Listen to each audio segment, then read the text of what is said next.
Okay, so here's what happened. We have a bit of a political thing going on, and we're talking about the key issues. While this is, I believe, a very crucial and important discussion that we need to have, not only as a community of VGL listeners, but as a country as a whole, I understand that it can be a little bit depressing and dry. So timestamps are below, and if you want to skip this conversation, you can, but I highly recommend coming back and taking a listen to it. I've been Kyle, and I hope you enjoy your nights.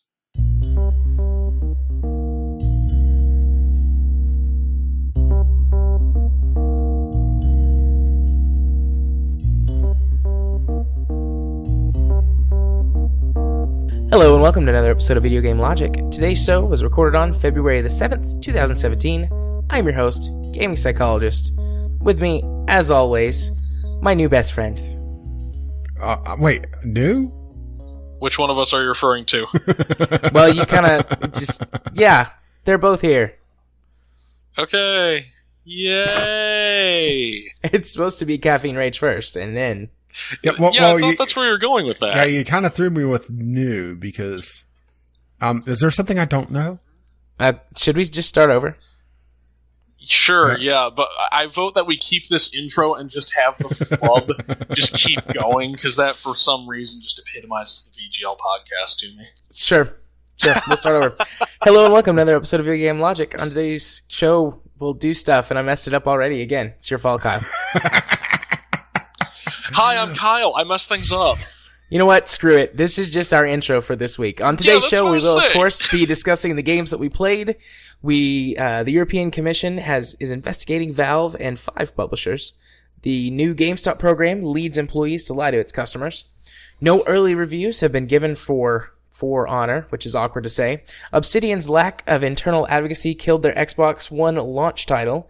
We'll have our weekly community corner, and Kyle's on for a special politics segment. Yeah, our political correspondent is here this week. Timestamps will be in the show notes following their respective topics. Hello, gentlemen. Hello. This is just a total mess to begin with, and I feel as if that's very representative of our country at the moment, so... I agree. We can just and dive also on kind in. of, how things usually are for us, really. Right. It's usually Question. we just wait till, about more than 5 seconds into the podcast to become a total mess. Sure. Yeah. Well, that's very representative of the Trump presidency as so far. But before we get too far into that, I will see your 4 honor and raise you a from software. What if it was from software for honor? Oh, God. We would what need something left else. For honor? What about... Left for honor to from software. Left for honor. Left to from software. Left for honor from software's from software division. We've already lost all of our listeners this week. We fucked up so hard, so I guess it doesn't really matter what we're doing right now. Yes. Oh, I hope it's the second one, not the first one. So, I was Rage texted me let's put it this 30 way. minutes before we were supposed to start I was expecting you to be political anyway this week. Yes. And I was talking to Kyle beforehand, and he was getting political and kind of wanted to. Well, it was kind of a mixed thing of I wanted to have him around, and Kyle wanted to talk politics. So there we go. So what are you political about this week, Kyle? Well, mostly the FCC chair nomination, because that's the canary in the coal mine to me, really. I mean, as much of all of the shitty things that have been done do by good president, I'm speaking Trumpies. Also, you're speaking bullshit. Around? Yeah, alternative facts. Anyway, so, it's alternative English. Sorry, that was a dumb joke. Wouldn't that be Spanish? No. That's Spanish for no. Oh my god, this has gone off the rails so hard. But basically, like I said, the FCC chair nomination is the canary in the coal mine. I'm curious if you guys were researched on that at all, or not so much. I saw the headline. Keeping up a bit with it, but let's just put it this way. There's so many controversies. There's so much bullshit that it's sort of like how Trump has become just immune to having scandals because he's had so many. And he's inoculated himself against them. It's the same thing with all the bullshit. There's just a certain amount of fatigue that is becoming a part of it. Like Monday, I had a really busy Monday, and I was like, I'm having a pretty good day. And then it dawned on me I hadn't had time to look at the news to be sad about something bad happening in our country. Sure, and yeah, that's exactly the word for it, is fatigue. The closest thing that I can think of is decision fatigue, because it's a conscious choice that you would have to make every day to go out and seek out the news, and it's obviously not the micro-targeted shit that's on Facebook. You need to go out and search actual news and not the alternative news, which sounds like an awesome name for like an indie rock group, but a horrible name for what's happening in our country. Alternative news. I don't think I'll ever think of the word alternative the same way ever again. I do kind of miss one thing. I miss a lot of people saying that news articles are biased instead of just saying, "Oh, that's fake news." Because at least saying something is biased gives a hint of that there's some truth to the article nonetheless. But just saying it's fake news, saying they're saying, "Oh, you're just making that up completely." Which is, bullshit for most of that. Yeah. Yeah. I'm curious, are you getting any of that snoring coming through? Because I can kick the dog out. I don't think so. Okay, I'm just hoping it's... I don't hear anything over my music, but yeah. Okay. Oh, yeah, my music. I guess I should turn my playlist back on. This week's podcast, once again, brought to you by the Rocket League soundtrack, Volume 2. Such a good soundtrack. I actually bought that recently. So I'm guessing Rocket League tomorrow night? Actually, not streaming tomorrow night. Have a conference to go to. All right, so Rocket League tomorrow night. I mean, you guys can play. You guys can play Rocket League, but I won't be around. We'll get home until like 10 o'clock, probably. We'll be streaming at Rogue JMA 4707. No, it's all. Did you guys really do that? No, not yet. No, you could. No, not yet, but we're thinking about it because that's you totally could. That's pretty damn funny. Besides, it's 4708 anyway. I don't know, that's starting to sound like a radio station.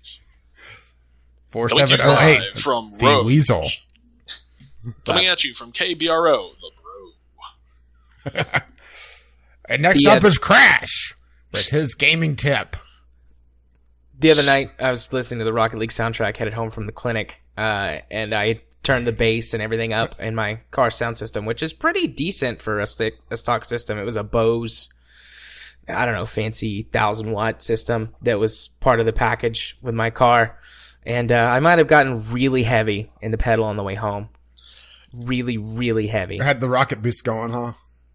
I realized, I was like, oh, I should probably slow down and turn this music down because I'm a grown man with responsibilities, and if I get myself killed by being an idiot, Katie will kill me.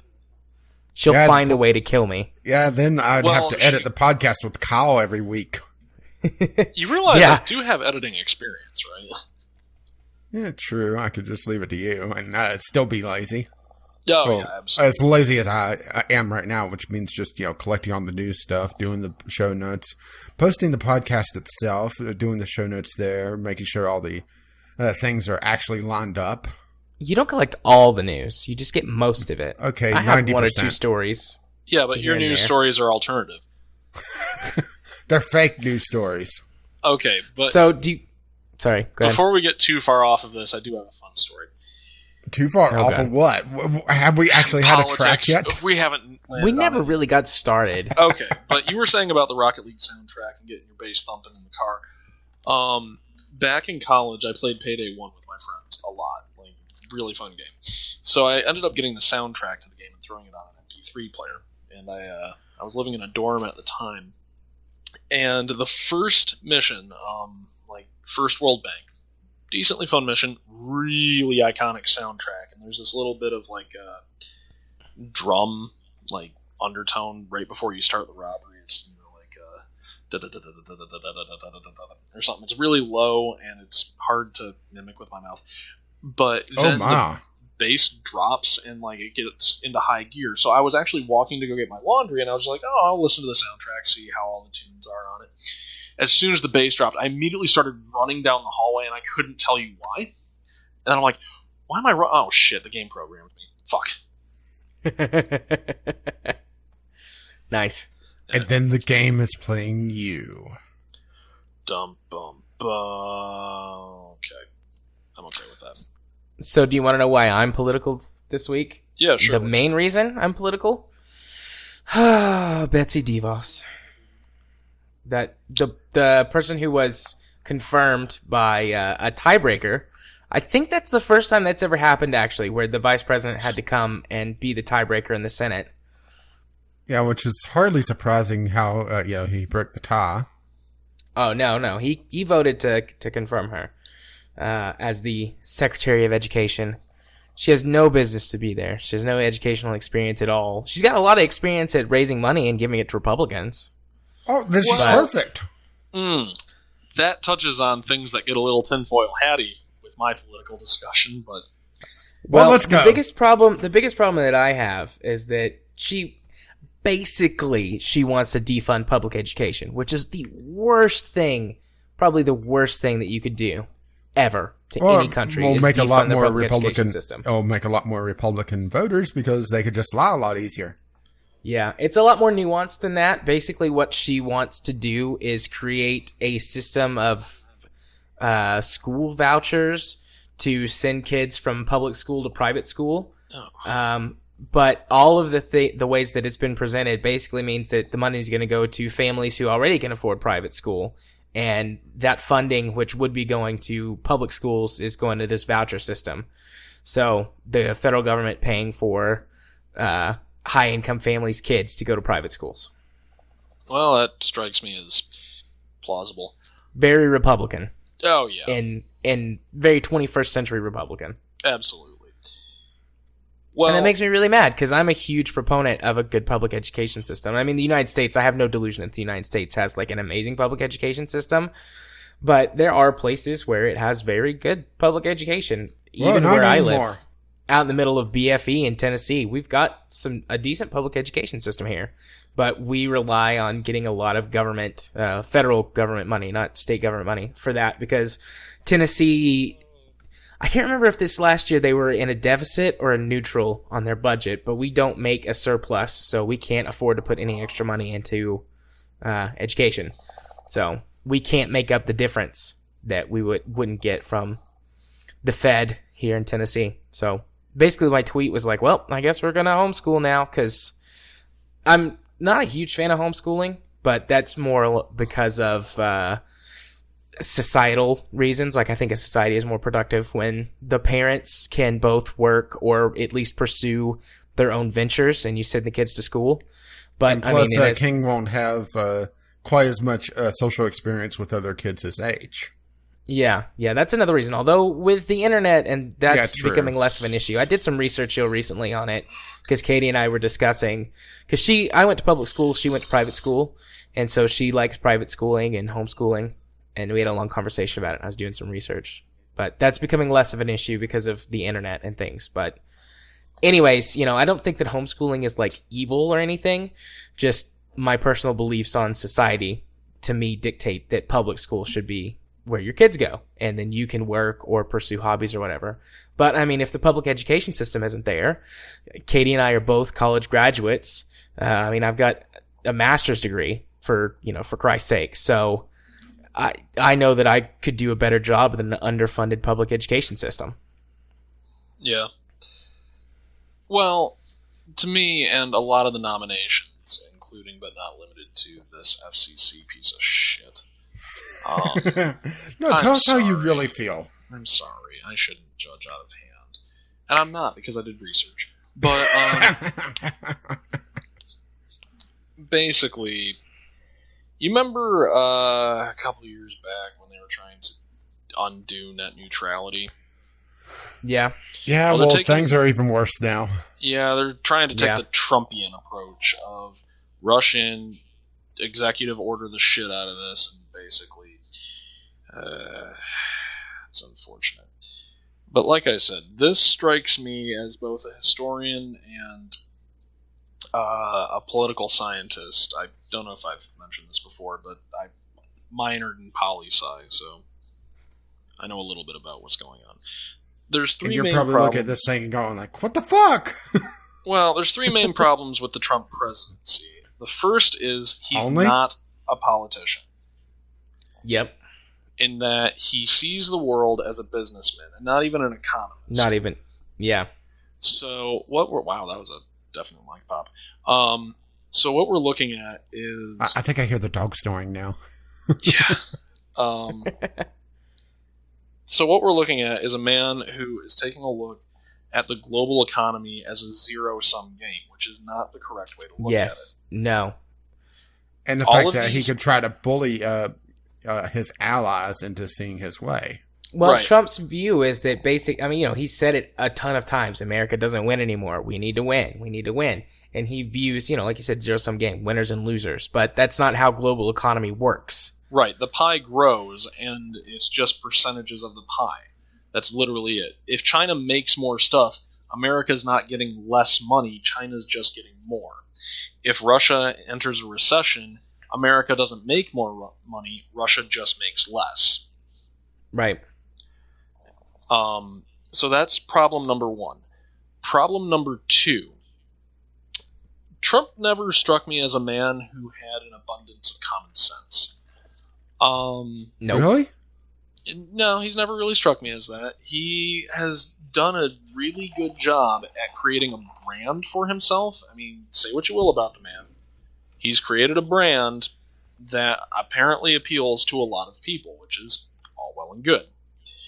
So, what ends up happening is he's more concerned about his image than the actual nuts and bolts of what's going on. It's been suggested a few times that he's signing these executive orders without really knowing what's in them. Like, he gets the gist of it, but at the same time... Yeah, wasn't there one where Bannon was put on the Security Council and he was had no idea that even was the case? Yeah, according to a leak from the White House, so I guess this would be allegedly. Yeah, allegedly. Trump, the executive order that put Bannon on the Security Council, Trump didn't even know what he was signing. They put it in front of him, told him to sign it, and he signed it. Yeah, they put it on the kid's desk, and he scrawled his name across of it and carry on, and that was that. Well, I'm not saying that there is some nefarious alternative. Wow, that was... Sorry, I've been drinking. It's all right. The dog snoring in the background completely makes up for any flubs. Yeah, absolutely. I really should kick her out of here. But No, it's just imagine it's Trump in the background just growling. Okay.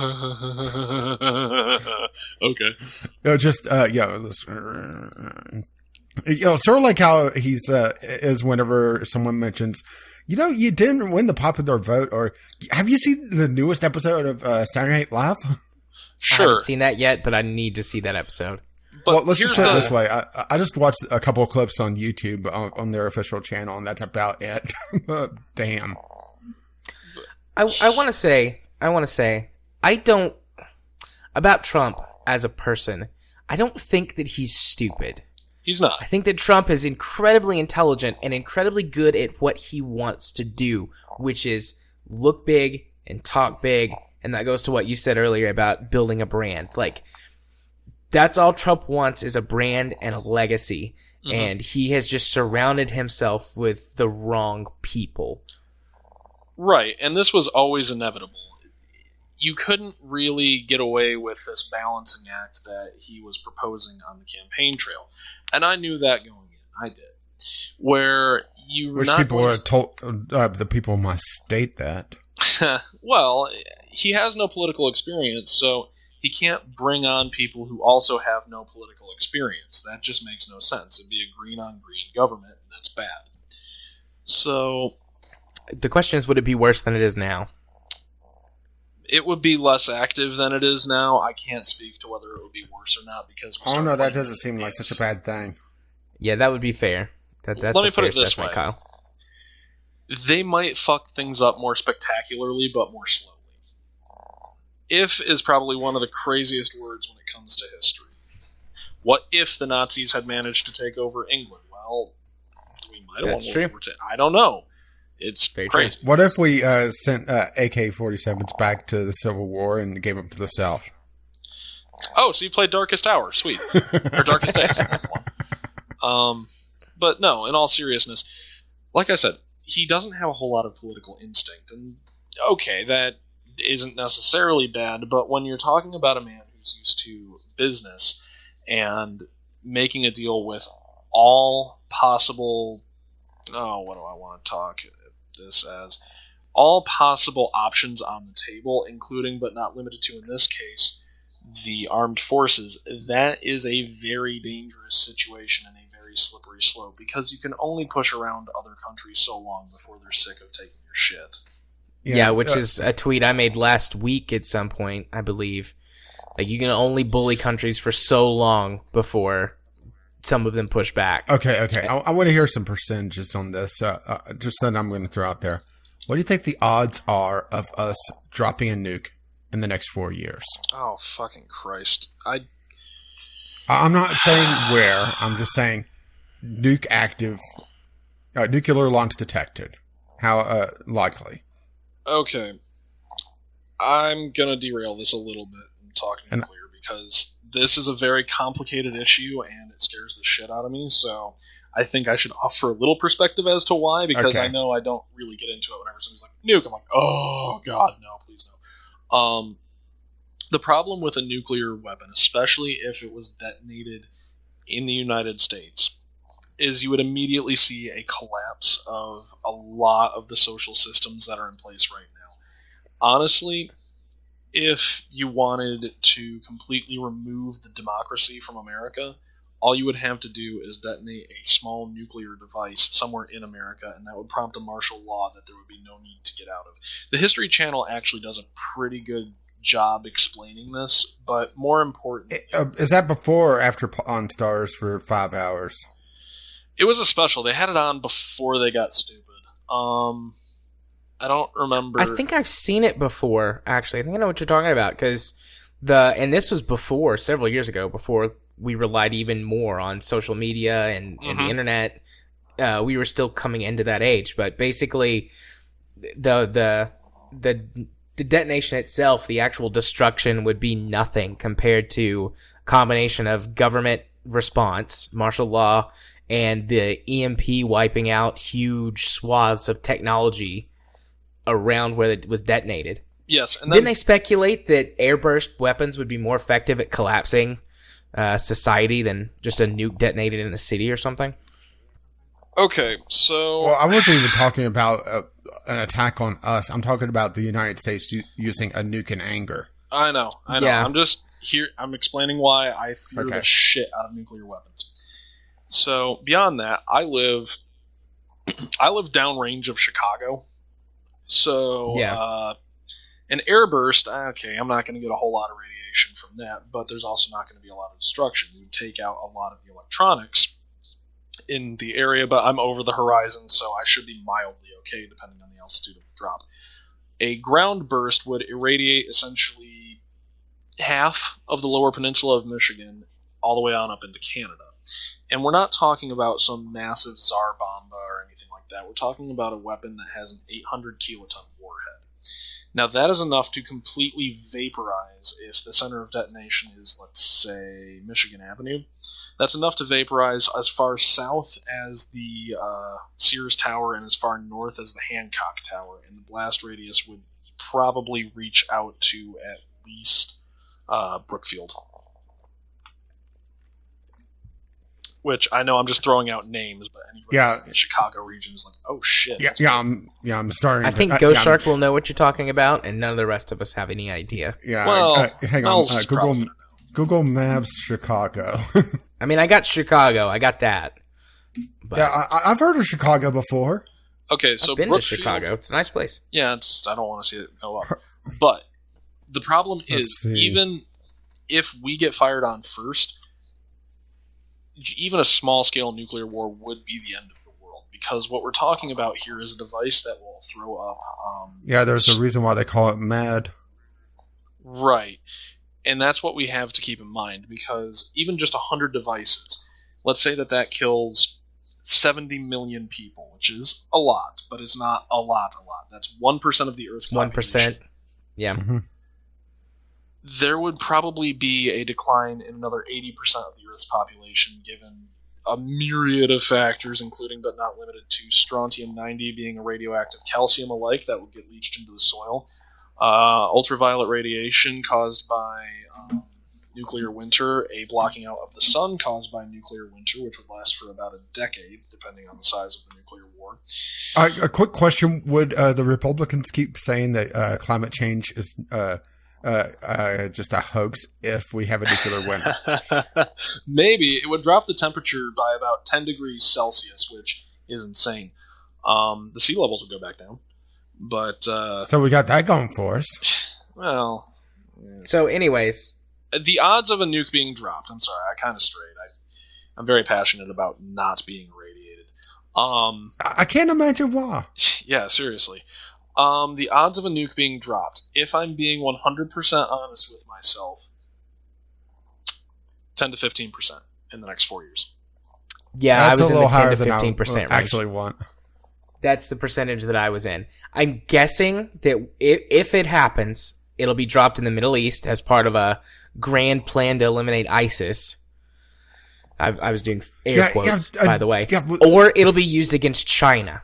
Yeah, the thing is that Trump actually said on the campaign trail, "Why don't we use our nukes? Why don't we use them?" I know. Yeah, I'm on a nuclear. It's a nuke map. I'm just looking at the list of nukes, trying to find what we actually use these days. I believe we're using a variant on the WD-80. I believe it's the WD-81D. W-80. Okay, currently in U.S. Arsenal cruise missile. Yep. Those are in the Los Angeles. Oh, that's big. Yeah, they're sizable. Yeah, I just set the preset to Chicago just to give an idea. Mm-hmm. Yeah, the fireball radius. Here, I'll give the numbers that they're giving.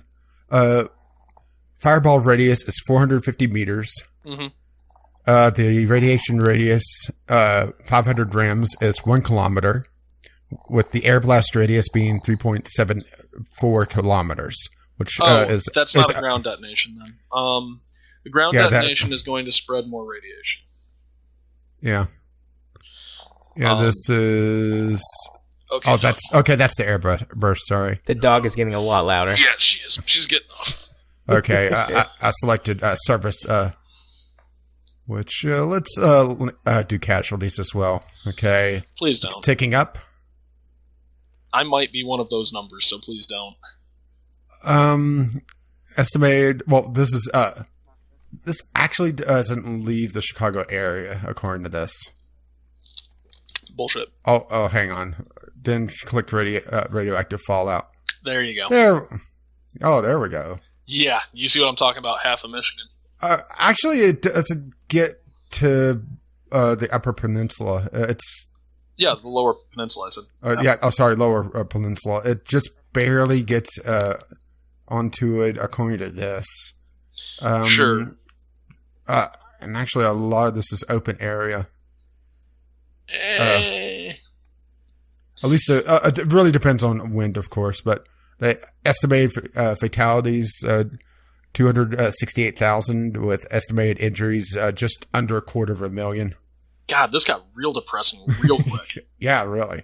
But realistically, the thing that I would be more worried about, and that's dropping right in the middle of Chicago.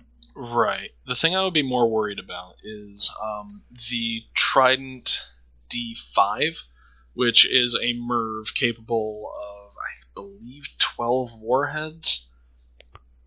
So I'm throwing out a lot of terms.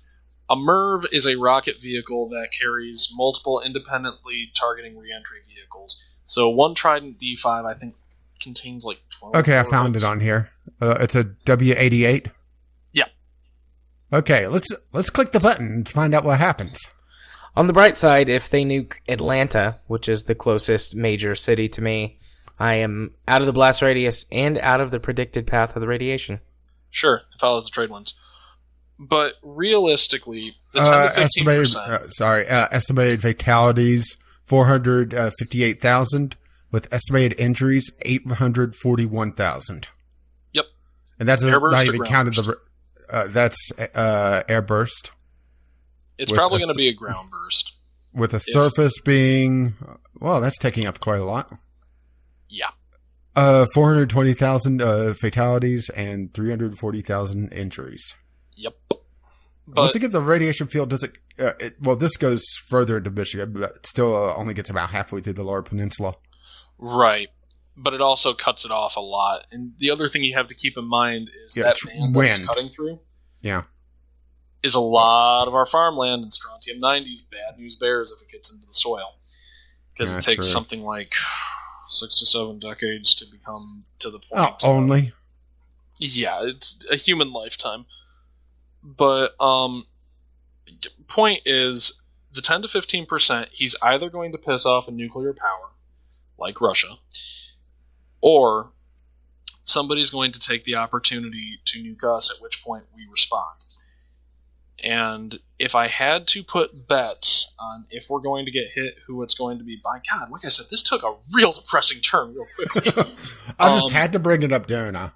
I would guess North Korea, and it would not be a ballistic missile. It would be something like in a cargo container or something coming into one of our ports. But that's neither here nor there. So we just have to watch for return labels saying Best Korea. Got it. Sure, why not? I mean, if I was going to do that, I wouldn't label it.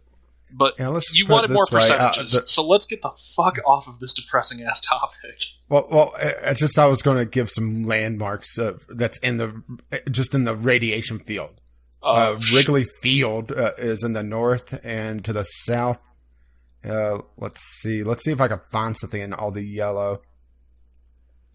To the south? This is all residential stuff. It's not really any... yeah, that's South Chicago. U.S. Cellular Field in the south. All right, it's closer to Navy Pier than in... Anyways.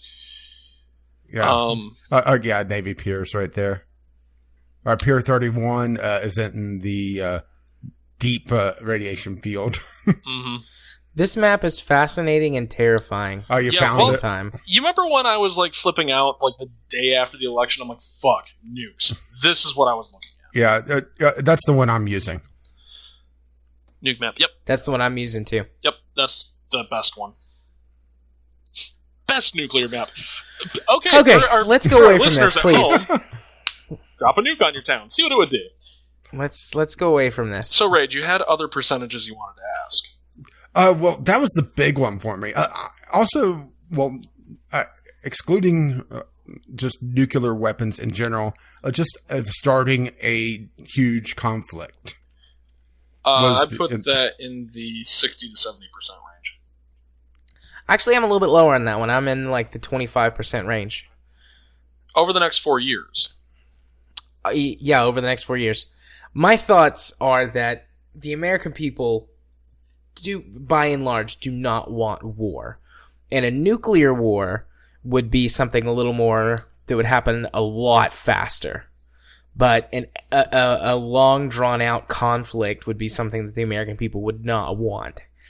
Between the fact that Trump's super low approval ratings and just the general American disdain for war. But don't you know that his approval ratings, that's all fake news?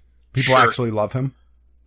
But which the fact that they could actually say that with a straight face scares the hell out of me. Yeah. So what are the odds on impeachment? Until 2018, 0. No. Impeachment, it's gonna be like nailing Jello to a tree. Because he is just... Rage said it best. He's scandal-proof. I mean... Yeah, you can't. There are large amounts of people calling for impeachment already. Yeah, but even the thing congressmen. is that boy, I'm going to piss off some people with this. Is that the Republican Party are way too scared to try to do anything to them right now? Winner. I agree with that. The thing is, there is a 0% chance of impeachment until 2018, and that's only if the Democratic or the Independents or someone knocks the Republican majority out of Congress. Yeah. I totally disagree. I think he has a high percentage chance of being impeached before that because he's losing popularity with Republicans. And enough of them will, the tables will flip. The Republicans will get as much as they can out of him. And then they will turn on him and impeach him. And that's like guaranteed. I give that like 50-50 odds. And then by 2018, unless like something has turned this administration around in some way, 100% chance of impeachment after 2018. All right, so we ready for another one? Sure. Well, can I get my answer? Yeah. Oh, go ahead. Sorry, I thought you were agreeing with me so much that you. No. I don't agree with you on this one. Actually, the odds of impeachment go up as time goes on. So realistically, it depends on two factors, and they're complicated factors.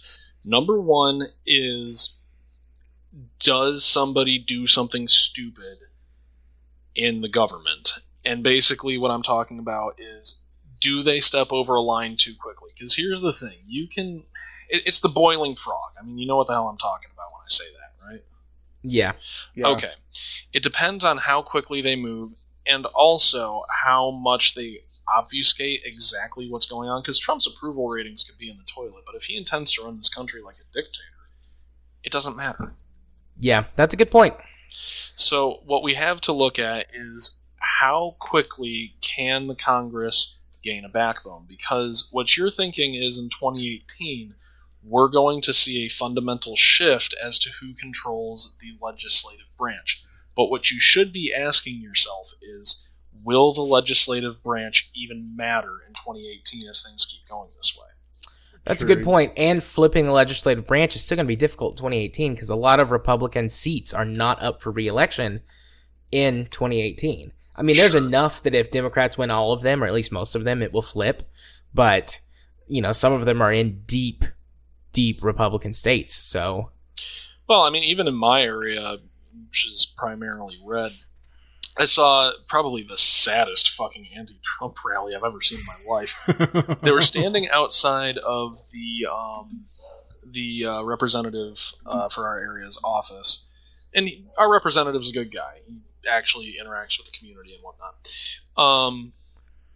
But it was on both sides of the road, taking up about half of a block, in the pouring rain, and just all of these signs, and like, people were all chanting different things, like each trying to. I'm like, oh, wow, this is a cacophony of chaos. Yeah, which all the marches have been really amazing. But then I'm seeing. Well, have you seen the stuff that's going on with the March for Science? No. Basically, from what I could tell, the social justice warriors are trying to enter a bunch of gender politics into the March for Science. Fuck. Exactly. We don't need that. Stay focused. There's a time and a place. And this is not the time nor the place. Everyone stay focused.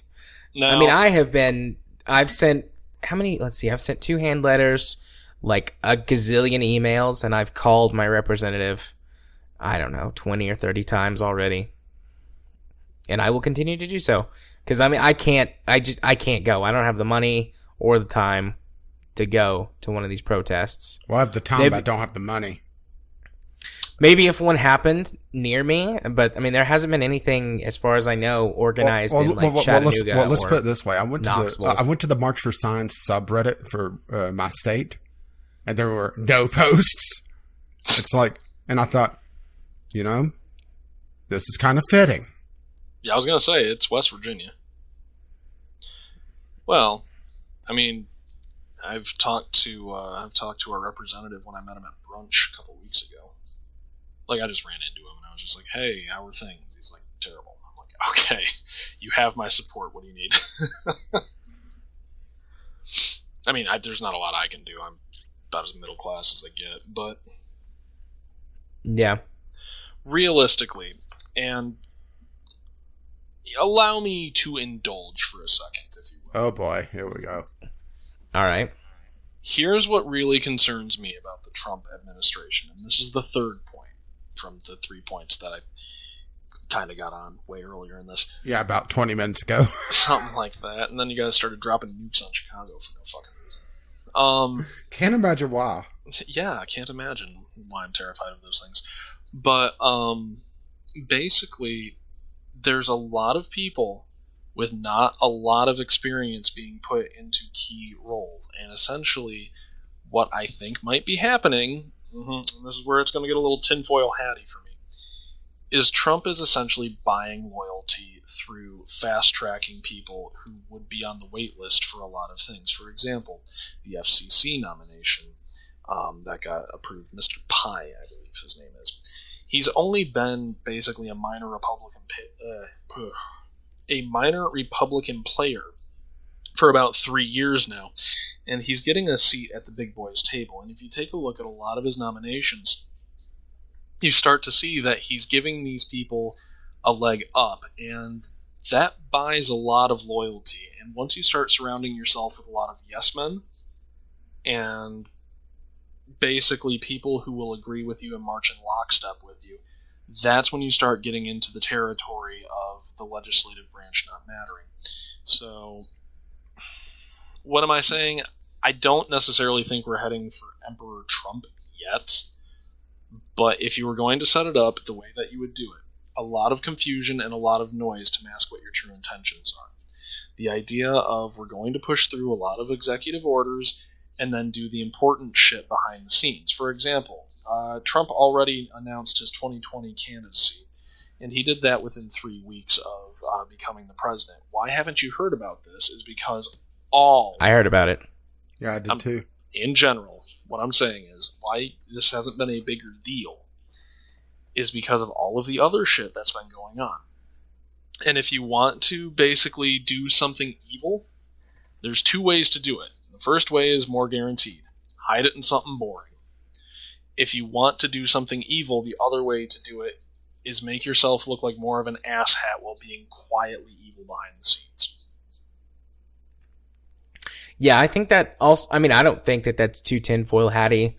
I think that's well within the realm of possibility. I mean, like, if this, if you'd made that suggestion about Obama or, Bush, even, I would be like, yeah, maybe you're being a little bit crazy. But, I mean, Trump really has been exhibiting a lot of those tendencies. I mean, everyone keeps saying, like, well, this isn't a thing, like, this can't be a thing, and then he goes and does it. And it's like, how is he getting away with this? Why isn't any, like, there's just so many bad decisions he's making that absolutely could be him.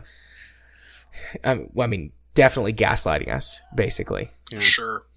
And that's the sort of thing that could potentially, we miss the thing that's the real thing, like the whole putting Bannon on the Security Council thing. I think that was one of these, and Trump is very impatient. He's very used to people just doing what he says, because he's big, powerful businessman. He's Donald Trump. And the American people and the American government doesn't work like that. And he's made some missteps at the very beginning trying to shove stuff down people's throats.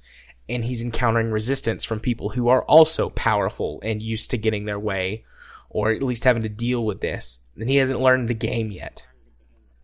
Pretty much. And this presidency so far has done something crazy. Really? It's made me agree with, and this is not a carte blanche endorsement of the man, it's made me agree a little bit with Glenn Beck. He wrote a book a few years ago called The Overton Window. It's a pretty interesting read. Not very well written, but it's a pretty interesting read. There's a lot of cliches in the book about how if you want to move the government away from a 2-party system to a 1-party system, here is how essentially you would have to do it. And a lot of the things that happened in the novel are starting to happen a little bit in real life. And while I don't want to sit here and cry Illuminati, I do want to point out that if somebody is bound and determined enough to take power, and he finds a way to do it where the public has no fucking clue until it's too late, you wind up in a situation like what was had in Rome. Right. I have a question, and this is getting a little bit into the sad territory again. But Sure. do you think that this might cause a civil war? I think it's definitely a possibility at this point where you are just seeing such a divide. Yeah, I don't want to be too defeatist or alarmist or anything. You tread a very fine line between just discussing a possibility and letting it kind of become your reality. Okay. I do think we need to have these conversations. I'm going to broaden it a little bit and say that there's a very, very strong possibility that this administration ends in violence. I'm just not sure how. Absolutely. 99%. The end of our transfer of power. I heard someone say, I heard this in person, say that they figured he would wind up assassinated. And I don't know if that's the case. Possibility? Sure. There's always a possibility of a president being assassinated, and certain presidents certainly have a higher chance, but I don't know if that's the right move. No, God, no, it's not. I mean, can you imagine if Trump gets assassinated? What he would become the worst sort of martyr. Well, he would be a martyr. That is the bigger problem there. Okay, the odds of a civil war are pretty low. We're not going to see it in the traditional sense of you have some people who support the government, you have some people who are against it. What you're going to have, if we have any sort of uprising at all, is going to be a citizens' uprising, and I don't think the army would do too much to stop that. Simply, I think a stronger possibility would be more just states wanting to leave the union in general. Well, particularly, I would not be... particularly blue states. I mean, just look at him bickering with California. Oh, God, that bullshit. You mean him bickering with everybody, not just California, everybody? Yeah, well, California he was picking on in general. Didn't he say something like he would defund California? Yeah, if it continued to be a sanctuary state. Well, Michigan's got a pretty easy out. Canada's right there. All you have to do is throw a boot in every so often. You've heard the way I speak. I have a tiny bit of a Canadian affect already. The only thing you have to do is get drunk, and then you're perfect. You blend right in. Yeah, and just eat my Timbits. And just go to Tim Hortons every so often. Go to Tim Hortons, eh? Tim Hortons is so good. Can I get a Molson? But somebody taking a shot at him, I don't think that that's even remotely not going to happen. Simply because there's a lot of people in this country, there's a lot of upset people in this country, and there's a lot of desperate people in this country. Yeah, the bigger thing is, sorry for using this term, the fallout.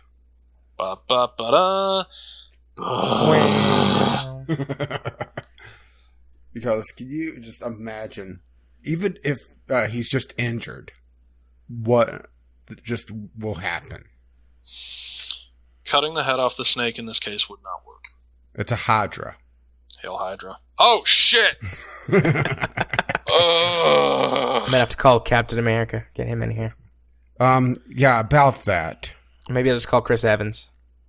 Wink. I wish I had Chris Evans' number. That would be amazing. Here, hold up. Let me call him up. Oh, boy, here we go. Hey, Chris? I told you never to call me here. Yeah, I know, but we need you. You're Captain America. No, I'm playing Captain America.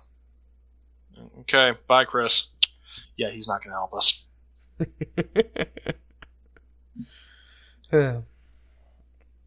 So do we have any more political stuff we want to talk about? Sure. The biggest... Okay, the other biggest thing that we cannot let happen is we cannot let 3 crucial things get dissolved like they're basically in the process of doing. Oh, can I pick one? Sure. The EPA? I'm talking externally. I've been focusing very internally right now. Yeah, the EPA would be a problem. Well, considering that there's a bill on the docket to take apart the EPA, and the new head of the EPA thinks that climate change it doesn't exist, or he also doesn't have a science degree. So yeah, it's. I look at that and think, can you be any more blatant about trying to tear that apart? There was I sent it to Jared.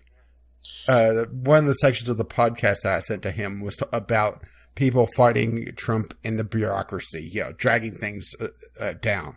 Sure. Jared, do you ever get around to listening to that? No. It was the Revolution Begins at Noon. No, I didn't. Well, the first part is just fascinating because it was about essentially the 4chan movement that got behind Trump because they saw him as the troll in chief. Oh, that. Yes, I did listen to that. Sorry. Yeah, one of the last parts of it was a person that worked at the EPA and was talking about the possibility of leaving or staying to try to fight all the changes that are going on in it. And it's just absolutely fascinating. That's probably the only way that a lot of this can be slowed down is the people that are on the inside slowing things down and dragging their feet. But even then, I just don't see it. I think we're going to lose the EPA. I'll be shocked if it lasts for 4 years. Well, to answer your question, could they be more blatant about it? You could have the new head of the guy trying to take that down. I can't remember his name off the top of my head. You could have him singing, "I came in like a wrecking ball." Oh, God. Thank you. You're the worst. I am. But you chuckle a little bit inside. A little bit, yeah. Yeah.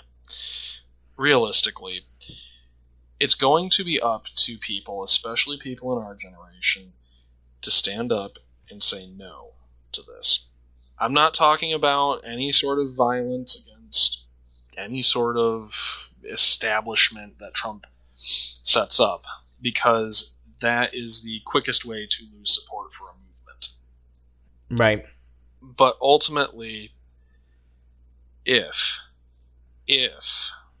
Trump makes it through these 4 years and somehow gets himself into a position for re-election, we cannot let this happen again, because this isn't going to just be what people feared as a regressive 4 years. This could legitimately be, and I know I'm sounding dramatic here, the end of the traditional democracy in America. I know we've been downgraded to a flawed democracy. We talked about that. But realistically, the idea of a representative democracy could be at stake here. It is that serious. Right. No, I completely agree. Yeah, same here. Yeah, which was bringing me to one of the other chances I wanted to have, the percentages, the percentage of a 2020 election in general. 50-50. And I should say an open, free election, not Say that again. Sorry. The odds of there actually being a completely legitimate election in 2020. 0. 50-50. The question is, can we overcome all of the rigging of the election in their favor? And when I say rigging, I don't mean well, maybe, but I don't intend it to mean like paying voters or illegal voters or whatever. Just gerrymandering and making it difficult for people to go vote. Having like deadlines and not enough polling locations and things like that. I mean, I think it's a 0%. I don't feel like we had a legitimate election this time. Well, honestly, the Electoral College should have said no to Trump. They should have. They should have looked at him and said no, because that was their entire point, was to prevent essentially someone like Trump getting in. From what I understand of the Electoral College, that was the entire point of it. Yeah. Kind of. I mean, that was a... Close enough, right? ...point of it. It was a point. The other point was to keep poor people from voting. True. Yay, classism. But, the other thing is, you have to ask yourself, at the end of the day, when you're looking back on things, can you say, I feel good about what I did here in response to this? Because this is going to be something that will be written about in history as an era. For example, this is going to be what the greatest generation had as their Great Depression. This is going to be the thing that defines our generation as having lived through it as adults. Yeah, the real fear I have is no one being around to write about the end of the Dark Ages. Well, I don't want to get too terribly apocalyptic. All I know is I'm stocking up on provisions and ammo.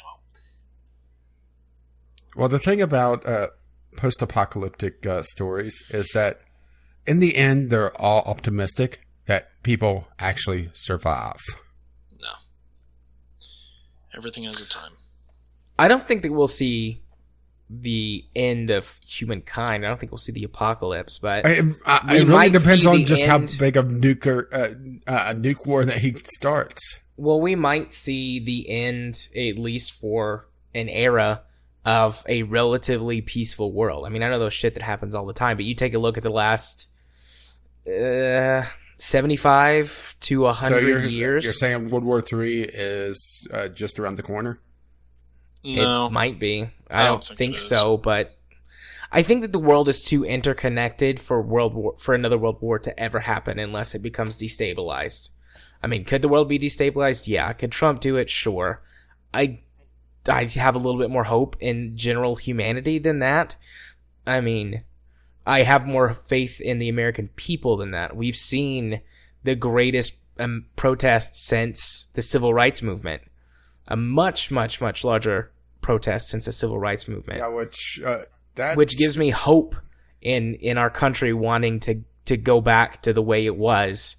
But the question is, can we win the fight? Yeah, all the protests. I've seen some people talk about that's what's making America great again. Is the protests, the people standing up and saying no.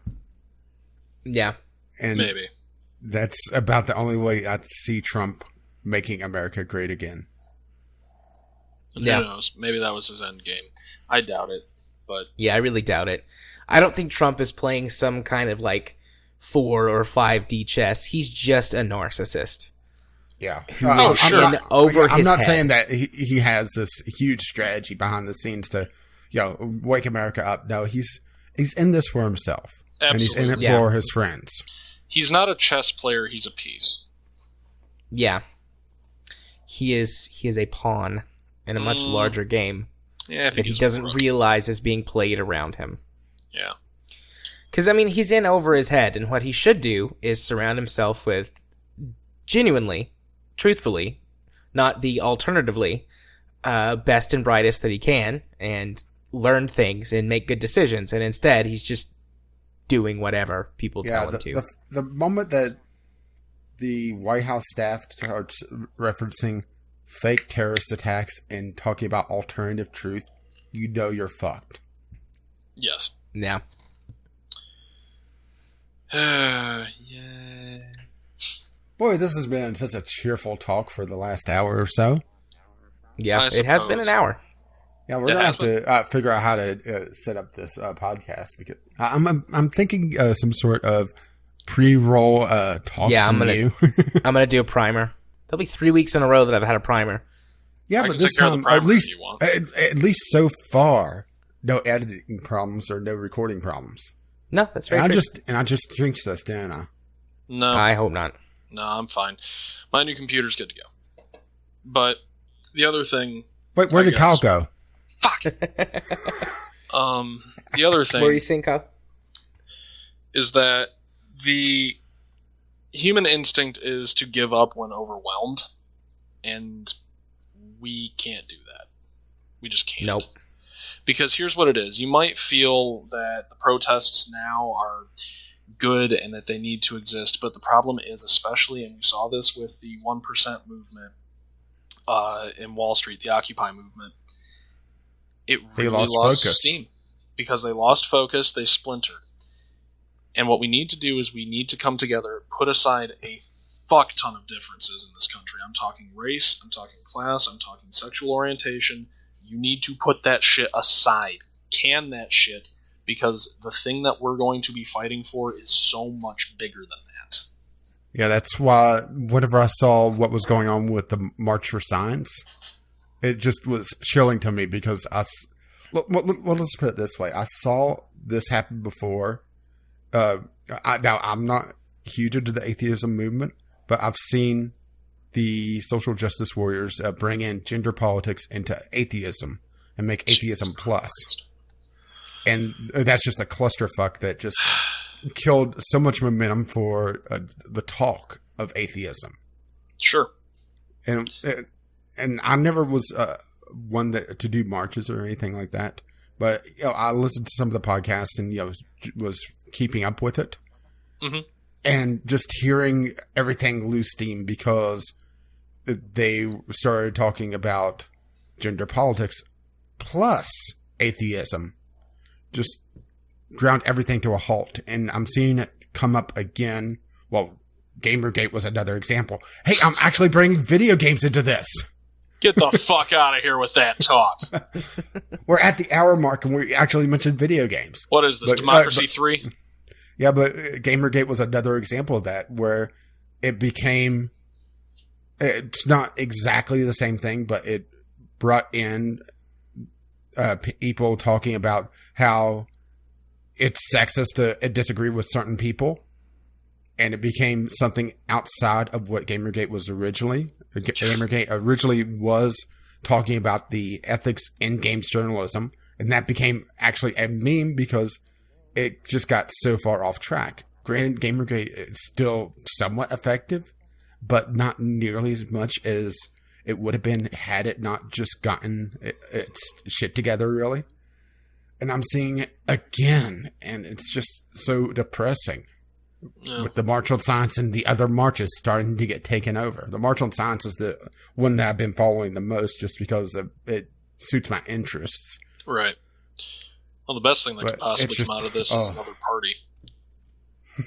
Good luck with that. Yeah, it's not happening, but it would be best case scenario. Well, let's put it this way. Another party, at this point, with how the elections are handled, just really dilutes things more than anything else. The only way to really make things work is to take over a party.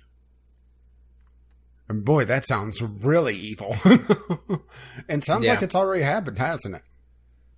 All right. I'm gonna go ahead and just say this.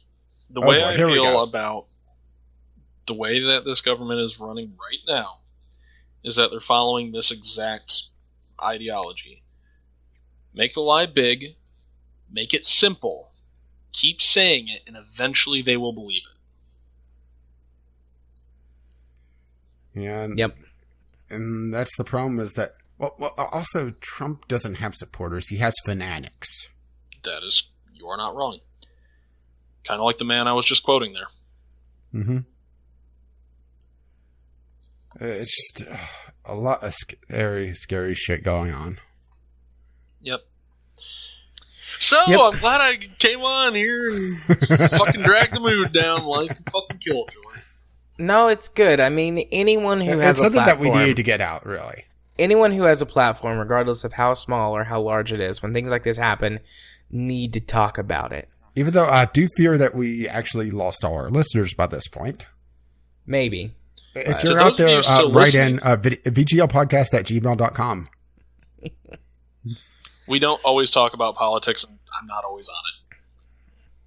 No, and occasionally you're on when we're talking about video games. Speaking of which, shall we actually talk about some video games? Well, hang on. Let's wrap this up with a bow, because we're kind of... Well, that's what I was trying to do. Yeah, no. So if you're a listener and you made it all the way to the end, thank you very much. We're sorry. Please, I'm not sorry. Please, well, sorry for dragging out this long and being this depressing. That's what I meant. Right. If you want to add to the conversation, you can do so on Twitter. You can email us. VGL Podcast on Twitter and VGLpodcast@gmail.com. But regardless, like I said before, we have to have these kinds of conversations. Otherwise, they've already won. And, if you're someone who's not interested in politics, I'd imagine that you skipped ahead. So to everyone who stuck with us, thanks. I imagine the timestamp would have been about a minute ago by now. Yeah, probably. But, yeah. So, thanks for sticking with us.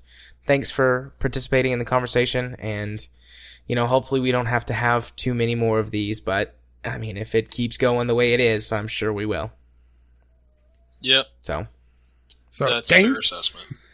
Yeah, let's go talk about games. We're definitely going to slash the news topic list a bit. Yes. Yeah, but with that having been said, out. I don't mean to interrupt. With that having been said, I think I'm going to gracefully bow out now. Okay. What, you don't want to hear me talk about a post-apocalyptic game? I do, but you want to know when I want to hear about that? When I listen to the podcast. Nice. Thank you. Okay, yep, just send me your audio file and I'll sort it all out. All right, you got it. Have a good night. Night, Kyle. All right. And well, it's just fancy you and I. Audio effect when he left as well. Yeah. So yeah, we'll definitely be cutting some topics out because I am gonna include the, shall we say, letter wars in the total in the total showtime.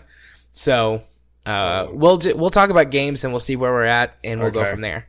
So, but yeah, let's go talk about games. Let's get our gaming podcast, which sometimes talks about video games, back on track. This week we're stealing from the Co-Optional podcast. Yeah. So I was listening to the Co-Optional podcast actually. I'm actually a little bit behind. Well, I've been listening to the last couple of weeks, and then I listened to them a lot because, I had the whole backlog back when they were the Game Station podcast to listen to. You're Total Biscuit, and I'm Jesse Cox. Because you're just, grumpy and angry and negative about everything, and I'm like, hey, check out those anime boobs, huh? Aren't they great? So does this mean I have to go get cancer now? Please don't. I love you too much for that. Well, I'll just try to avoid reading too many YouTube comments. Okay, so games. What'd you play this week, Rach? Well, my mobile game for the week, I'm trying to play a little bit more mobile, and some treatments I'm doing kind of immobilizes me for a few hours. So it's either watch anime or I'm playing a mobile game, which I'm kind of stealing your thing there if you're Jesse Cox. That's fine. But I played BuriedTown. This is a mobile post-apocalyptic zombie apocalypse in this case.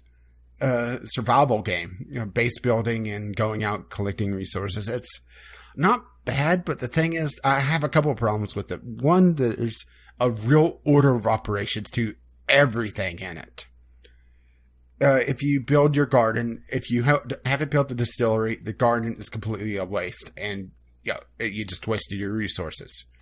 And resources are so scarce that if you have a bad roll on your loot, you may not even get enough stuff to build the stuff that you need. So it's kind of, they try to do sort of a roguelite-esque thing with all the random last loot and everything, and it's kind of hit or miss just if you can actually get through it. And it also gets into the monetization where they have different characters that presumably you could unlock, but you could also fast track it by giving them $2. Yeah. And it's the same thing for supplies. You could give them a couple bucks and finish a project or get some resources. I can't remember which, and it's been a few days since I loaded up the game, to be honest, because I was a little unenthused with it, to be perfectly frank, which I'll get to why in just a moment. Okay. Oh, well, the big thing is that you can pay a couple bucks and get a dog that helps you in combat, and the combat is very uninspired. Yeah, which is why that was the big turnoff for me, is that you essentially decide if you want to initiate combat or not, and that's all your choices. Everything else is automatically played out. You don't try to figure out how you want to approach the zombies. It's just you swing your weapon, or if you've managed to craft a gun, which you build with gun parts, you shoot the zombies, and hopefully they don't get to you and bite you and cause you to get infected, which means that you have to go back to your base and get medicine, assuming that you don't carry it with you. And even if you're carrying it with you, here's another thing that kind of annoyed me with it. Unless I just couldn't find it in the fucking game, you cannot use things in your inventory while out in the field. And this is a survival game that has a hunger bar. Oh, fun. Yeah. So you can't take snacks with you. Exactly. Have to go back to your home base. Yeah, I was constantly going back to my home base to heal up and eat a bite to eat. And it's one of those things that I like the idea of, but the implementation of it just was terrible for me. And maybe, just maybe, the problem is me. I'm used to PC gaming where things are a little bit more deep. Right. Yeah, I'm not. I'm wearing some sort of active combat where, I'm trying to pick off a particular zombie, for example, or I'm at least choosing a stance. Trying to deal more damage, but I leave myself more open to getting attacked myself. That sort of thing. Right. But instead, it's just, do I want to fight these zombies or do I want to try to run away? And it just felt really shallow. But this was a game that Google Play suggested I play, and didn't really care for it. Right. You mentioned zombie stuff. I was thinking about this new show that Katie and I have been watching on Netflix called Santa Clarita Diet. Hilarious TV show about a lady who becomes a zombie. Sorry, that is way off the rails. But yeah, really. We're on episode 8 out of 10. And it's amazing. Really weird. Honestly, it feels like that this show should be anime. Like, it really feels like it should be anime, but it's a live-action TV show. Nathan Fillion's in the first episode. Well, if you want a weird anime, I could suggest one from this season. Oh, God. Well, I don't know if I'll get to it or not, but go. Okay, you can... well, it's not... I've just found it hilarious. It's called Interviews with Monster Girls. And I think I just sold you on it. Interviews with Monster Girls. It's basically this biology teacher at a high school wanted to interview various demi-humans. And his high school gets 3 students. One's a vampire, one's essentially a headless horseman, only without the horse. She has to carry around her head. Okay. And the other one is called a snow woman. She's essentially has to stay very cold. Think Mr. Freeze Light. Yeah, she could go out normally, but she's very easy to get heat exhaustion. And it's just hilarious. Interesting. Yeah, I'm definitely going to add this to my list. And the math teacher that also is one of his co-workers is a succubus. Yeah, I see that in the description of the show. Yeah, and she dresses in a track uniform all the time because she's trying to not be sexy so she doesn't drive people crazy. I think you would like it. It's on my list. That you'll never get to. I'll get to it eventually, one day. Anyways, what other games did you play this week that hopefully were less disappointing? Well, yeah, about that. Next one didn't exactly live up either. It's called Fumiko. This is an abstract platformer, tries to be puzzle platformer. It is very pretty. It has a low poly style that does well. The thing is that it's a platformer that just pissed me off a couple of times.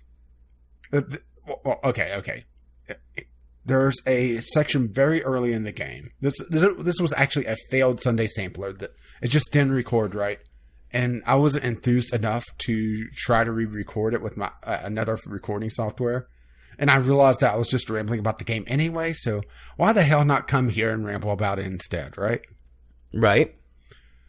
There was a section early on in the game where you had to jump up a wall, and there's these little blocks that are sticking out, and you have to jump on them. Essentially, getting past a firewall. It's very metaphors with computers for the good first hour of it. You're an AI escaping a facility, and there is hints of a lot deeper story, but I also fear that it's going to be very short just based on the achievements and how many memory fragments collectibles that I've seen so far. But trying to climb this wall, there's like a 1x1 square that you have to jump on. And think a giant wall in Minecraft with blocks sticking out of it. And you have to jump up and land on them. All right? Okay. Is that envisioning enough for you? Yep. Well, there's enemies in this area that can fly, run, I would say about 75% the speed you do, and they just nudge you. Okay. And it's a very long platforming segment that has no checkpoints. Okay. Not very fun. Doesn't sound fun. It's the first game by the studio, Fumiko Game Studio. And you could definitely tell because there's some weird gameplay decisions. It's an abstract story, and they try to be very abstract with their game design as well. And it's just, it doesn't work. They have a lot of very geometric levels that is just so easy to get lost in. Lost in a bad way, I should say. Right. Not like lost as in like, wow, this is amazing. Lost as in like, where the fuck am I? Yeah. Let's just put it this way. There was a couple times that on some of the early levels that I got turned around because you would have to either try to dash through an area real quick or, do a long jumping sequence. And I would actually get turned around and I would end up at the beginning again. That's not exactly saying much for your level design. No. And there's also a lot of times that I came up with the whole, where the fuck am I supposed to go?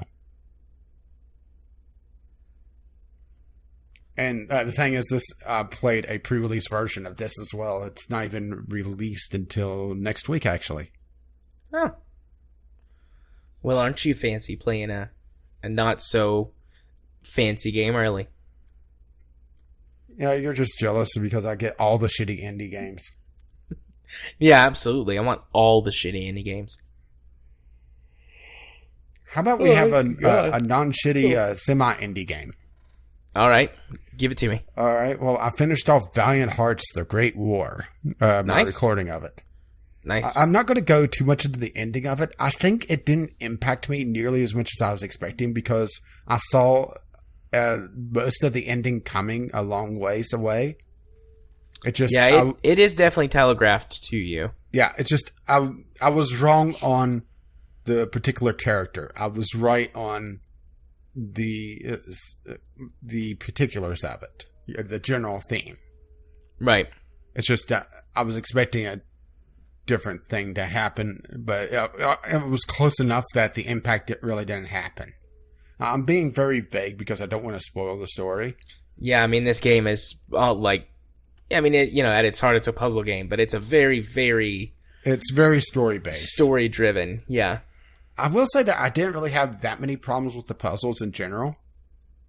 I didn't... I do realize that there was a couple people that were talking about the middle of the game having some really nasty puzzles, and I definitely see that, and there was a couple places where I did struggle to continue, but I never felt like I got stuck.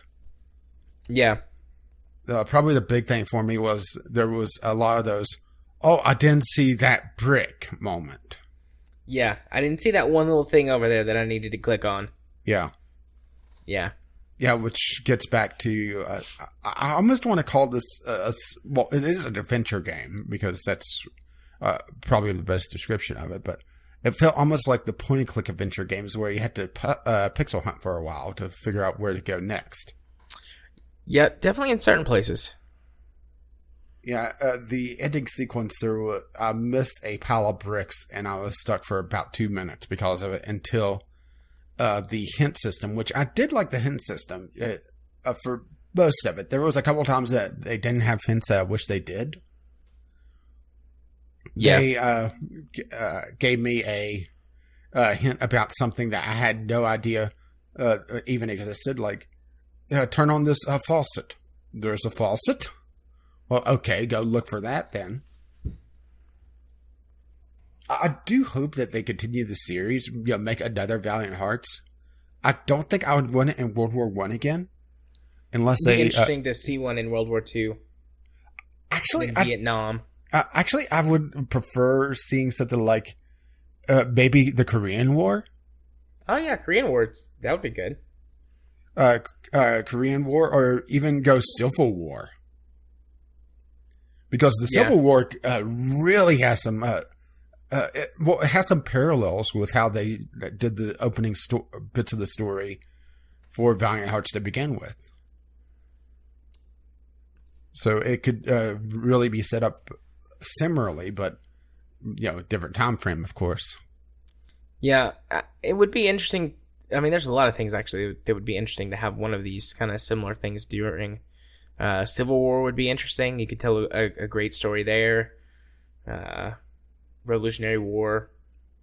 Some of the things that are a little bit less tackled in games. Mm-hmm. Use this to kind of tell a story and have the puzzle mechanics. Yeah, which they did somewhat in this. I will say that it felt like they didn't really take that many risks with it. Yeah. With the story. Particularly with how things ended, really. I'm teasing the hell out of the ending.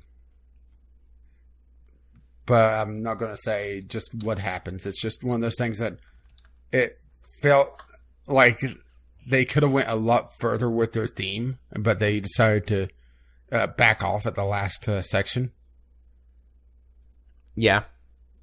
I would have preferred maybe even having multiple endings. What do you think about that? Yeah. Because there was definitely a place for it. There was a couple places, actually, where they could have had a branching path to go down different endings.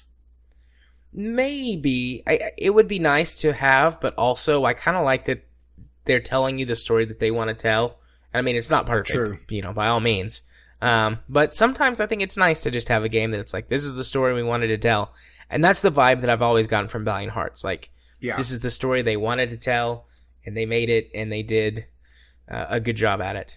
Yeah, well, one thing I would have definitely changed was the name of the last chapter. Because, that just telegraphed so much of where they were going with the story. I don't remember the name of the last chapter. I mean, you don't have to say it. Well, no, I'll say it, and it's called Wind Crosses. Oh, okay. Yeah. I mean, that telegraphed way too much. Yeah. But then again, you can't really do the late World War I without talking about all the death. Yeah. But it just felt like it felt like too much was out there. Which is a story problem, not a gameplay problem. Yeah, definitely. Could have been a little less on the nose with that. Mm-hmm. I mean, it is a good chapter name, but maybe it should have been the epilogue. Right. Instead of a chapter name. Yeah, I agree with that. I think that would have been a better use of the name. But I did like the game overall. It's just... impact-wise, I think Brothers: A Tale of Two Sons hit me harder. Just because I didn't see the twist coming quite as much. And the twist happened earlier in the story. Yeah. Because when the things happened in Valiant Hearts, it was the end of the game. You had the credits and that was it. And also there was a huge tone shift. It was very, very cartoonish, particularly when you were still chasing Baron von Dorf. Yeah.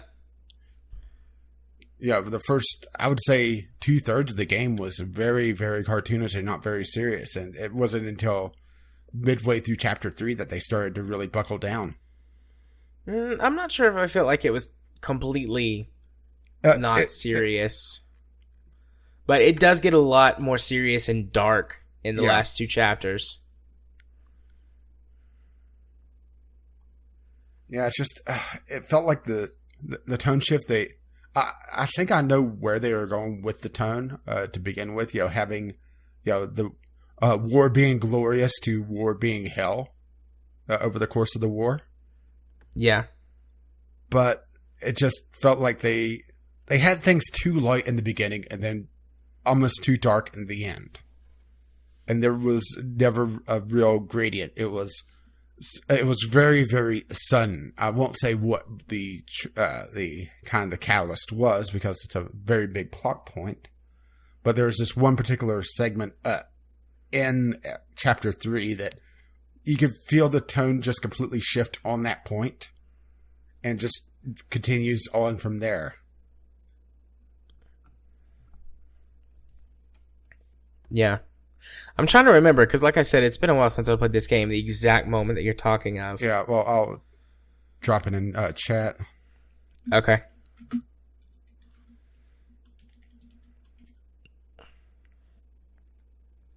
Well, I guess I have to go back, because this is the chat from our group call. Yeah, sorry. Oh, okay. Okay. Yeah, that moment. I got you. Yeah. You agree with me now that you know what I'm talking about? Yeah, I agree. Yeah, from that moment on, it was getting darker and darker and darker, and it's that... I would say probably maybe about 10 minutes before that point, you could see it starting to get serious and take that dark path. But after that plot point, that's where they really hammer it home. Yeah. I want to go back and replay this game now. It is a very good game, and it tells a very good story. It's just, I wish it was more consistent.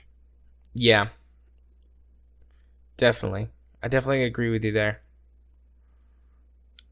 Shall we talk about yours? Yeah, sure. Let's go talk about my games. And I should say that Valiant Hearts is still playing on my channel for the next week or so. Gaming with Caffeine Rage on YouTube.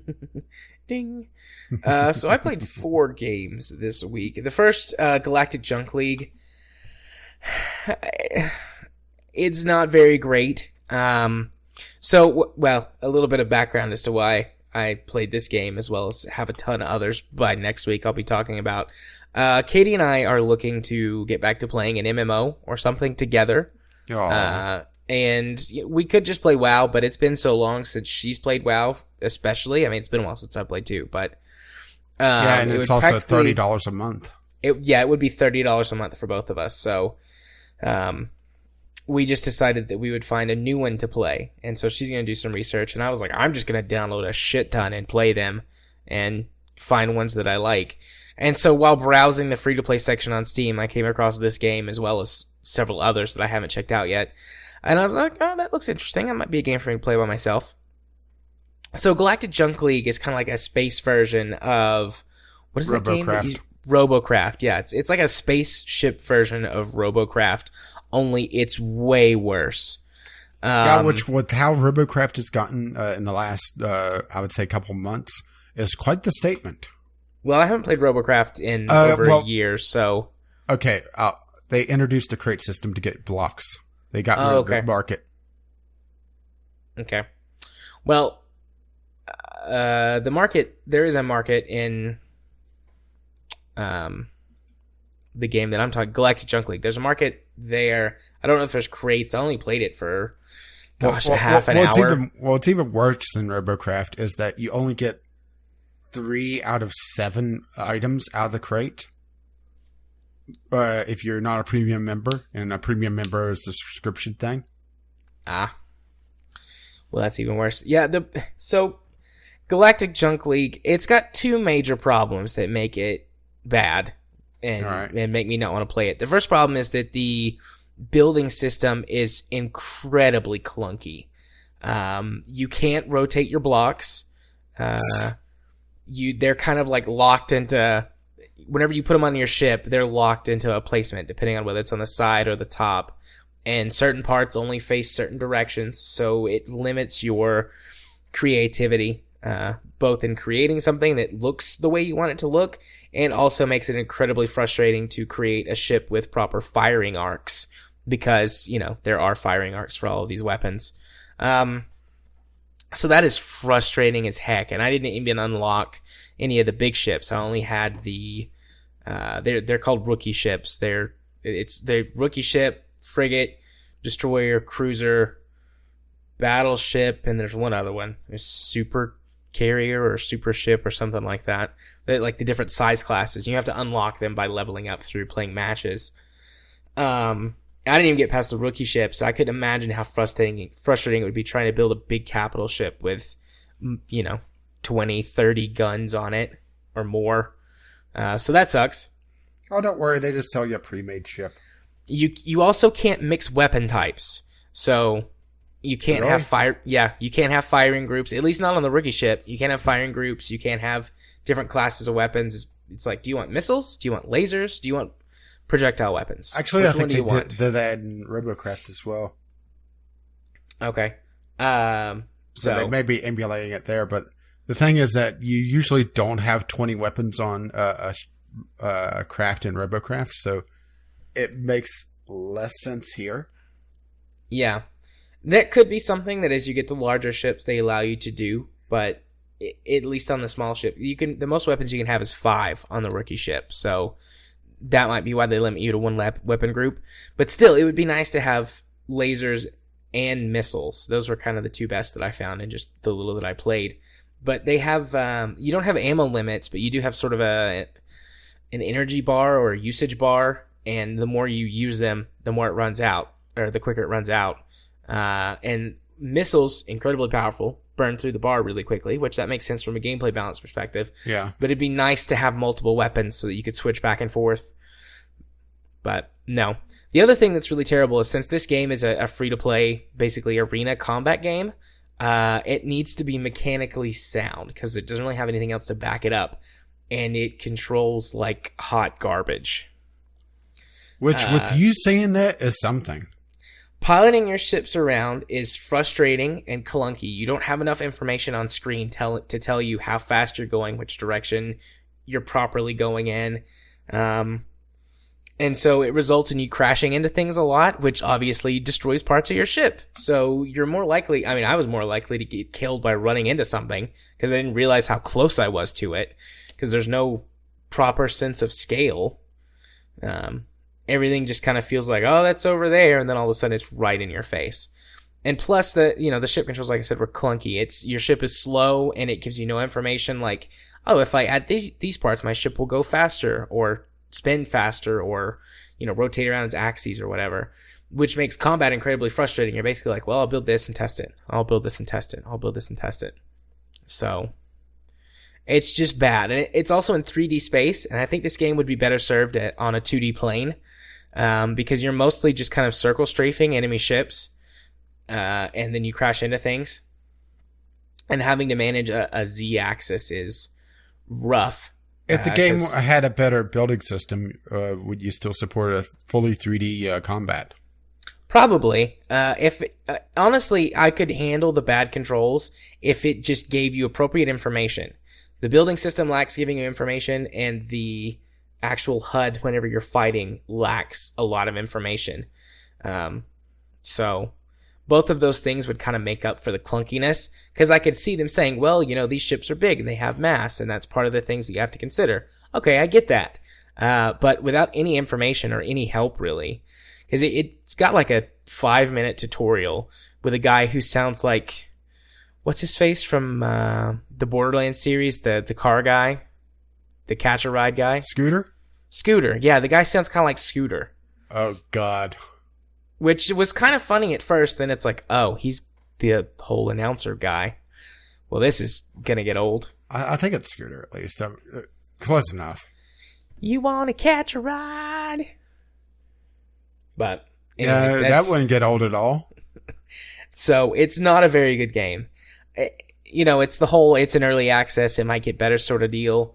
I didn't really take a look into the business model because it was so bad. I might check it out again later because I like the concept. It's just very poorly executed. So there's that. So it's sort of like Celestial Command for me. Yeah. So that's Galactic Junk League. The other game I played, or one of the other games I played, was Foxhole. You brought that up whenever we were talking about our looking forward to list for 2017. Yeah, that was one that I had on there just to kind of fill out things, but also, it looked interesting. I hadn't gotten around to it yet. Foxhole is really fascinating, and I haven't got to experience it in, I guess, its full glory. So when they have a weekly war that's on Fridays, and I didn't realize this whenever I played it because I didn't play it until yesterday. But they've got a weekly war on Friday, which attracts all of the players, and then the rest of the time they call it practice mode, and you can go play on the maps, and you can do everything that you can during the war mode, but the stuff doesn't last whenever the server population either hits a certain amount or 24 hours pass, everything resets. So you can't quite... I mean, I guess you could if you got enough people on, but whenever I played it for about 2 hours, the most people that got on the server was 12, and those maps are freaking huge. I only saw one person in 2 hours. But, like I said, there are only like 10 or 12 people. But the game is fascinating. It's so... You spawn as just a guy. He's got a pistol and a hammer. And you have to run around the map, gather materials to build things. You gather scrap, or there's certain places where you can pick up just like straight up crafting the materials, the crafting materials. Mm-hmm. And there's only one thing. It's like, I think they're just called materials or supplies or something like that. You got to pick those up, bring them back to one of the points on the map that your team controls. There's multiple capture points. You put the materials, either have them on your inventory or just kind of put them in the inventory for the building, and then use those to craft new weapons, tanks, or other materials for building like bunkers or turrets or whatever. And that whole mechanic is actually really, really well done. For example, you have to support your army with food and with shelter. So, a group of people, I guess designated as engineers, would go out and you could build barracks and camps that the troops could come rest at and eat food and heal themselves and resupply arms and armor. You can have another group of people who would basically be building defenses and maybe like vehicles. With like 10 people on the server, it was really boring, and I mostly was just testing out game mechanics. Yeah, but you kind of want to go to War on Fridays now. I definitely want to go to the War on Friday. I can't this Friday because Katie and I are celebrating Valentine's Day this Friday. A little early, but maybe next week. I'll check it out next Friday. Am I sensing a Friday stream? Maybe. It's fascinating. The big problems I have with it, your character is incredibly slow. And you move faster or slower, which I think this makes sense, but you move faster or slower based on your inventory and what you're carrying. So even though he's really slow, excuse me, the way that your character starts out is decently quick compared to other loadouts, because you've got a backpack and a hammer. Your backpack, a pistol, and a hammer. As you load your backpack up, you move slower, and you can sprint for less amount of time. And when you start equipping yourself with like a rifle or a rocket launcher or something, your movement speed decreases even farther because, you're carrying heavier equipment all the time. Which is really interesting because, you can like go for a shock trooper type build with really light weapons, or you can load up on explosives and the body armor that the game has, like flak jackets and stuff, which makes you really slow, but you last for a while. Really interesting, well thought out game mechanics. But the slowness definitely gets frustrating. It probably wouldn't be so bad in the war, because it just kind of dropped me at a spot in the middle of the map. But I think that you would spawn at the base, like the starter base, which I went and found, and there were a couple of vehicles there that could be used without having to build them. So I think that would kind of be mitigated in the game. As starting out, you could get across the map quicker and establish your fronts. It was cool. It's got like a feature for squad commanders to drop down objectives, and a little system for creating missions so that you can direct people more easily. I have no idea how you get those positions in the actual war, or the weekly war, but yeah, I haven't toyed around with the game yet, but you can see why I had it on my list, huh? And why I was intrigued by it. It's really interesting. For the type of game it is, I can forgive the things like being frustrated by the slowness because, they want to have some bits of realism to it, I believe. So could you see someone trying to sneak past the front lines and attacking from the rear? Oh, you definitely could. Absolutely, that could happen. And that would be really interesting to see how well that went. I didn't get into any combat, so I don't know how well the combat mechanics work. I mean, basically from, just testing out weapons against things, you can just shoot it kind of in a general direction for suppressing fire, or you can, that's left mouse click, you can hold down right mouse in order to aim, which, makes you move slow. And then it behaves very much just like a twin stick shooter at that point. You just kind of spin around and shoot at whatever you need to. Vehicles operate roughly the same. You use WASD to move, and then you use the mouse to spin, like, for example, a tank turret around. But combat seems really simple, but I could see that becoming incredibly hectic. Like, there is friendly fire. I ran over the one guy that I found. I ran him over. There's one guy on the map and you kill him. Well, there were 10 guys on the map. He was just the one guy that I found. But, I mean, these maps really are enormous. Like, the map that I checked out had 4 different towns on it. And if I was going to guess, I would say the map was somewhere in the neighborhood of 4 or 5 square miles. Okay, and, running question. Running, how far would it, or how long will it take you to go from one side of the map to the other? I don't know, but it took me almost 10 minutes running to get from one town to the next. Like, I was on the road, which increases your movement speed and allows you to sprint for longer. And it took me almost 10 minutes to get from one town to the other. And are the towns in a line, or how are they? No, they're just on the map that I tried. They're just kind of spread out. There's a river that separates the north and the south of the map, and there's like 2 towns in the south and 2 towns in the north. And then there's kind of one town in the middle where there's a main bridge to cross, but you can ford the river at certain points, and it looks like perhaps engineers could build bridges at other places on the map. So there's also smaller points on the map, maybe like a building or 2 that might, you could build up and use for something. I don't know how much you can do to the buildings exactly. There were some buildings that could be built up, but they required massive amounts of materials, and I wasn't going to spend the time by myself to collect them all. Can't blame you there. So I don't know how much you can actually do to the pre-placed structures on the map, but it's really fascinating looking. I can't wait to actually check it out and see how well it plays, because as long as it's stable and feels balanced when you play it, it would be a really interesting and excellent game to play. But for the right kind of person, it's very much strategy and tactics. And yeah, it's not run and gun. No, it's definitely not run and gun. You will not survive being hit by a truck. You don't survive. Yeah, I blew myself up. That. I blew myself up too before I quit. I had some grenades, and I just wanted to see what would happen. So I dropped a grenade at my feet, and it actually killed me when it blew up, instead of doing the video game thing of almost killing me, but, if you get to cover, you can survive. No, it just outright killed me. So I imagine that guns would do that. Well, to be fair, in RimWorld with combat realism, you can take a direct grenade hit, but you are downed, and you're looking at less than 6 hours before you completely bleed out. Assuming it doesn't kill you outright, because it easily can. Yeah. I was wearing a flak jacket, and it still killed me outright, so I don't know if you could survive one on foot. Maybe if you were a little bit away from it, but I just dropped it at my feet. Worst case scenario. Yeah. So that's Foxhole. Looks interesting. Can't wait to actually check out the weekly war so I can see it in action.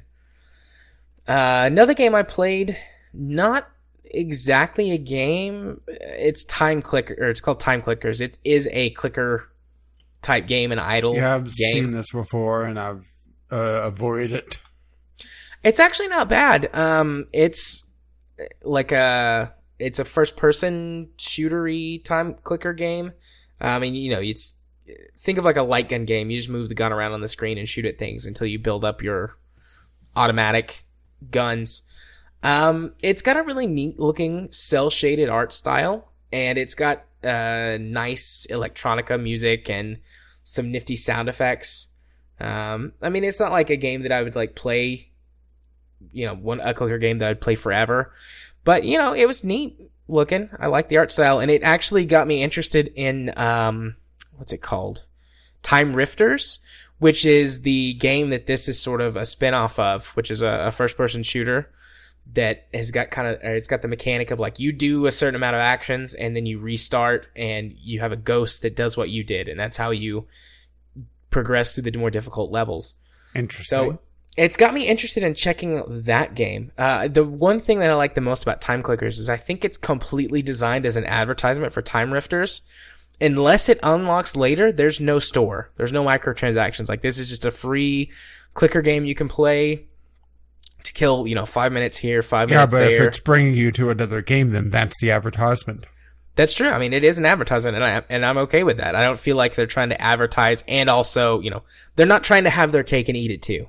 They're like, we've got this other game that this is an advertisement for.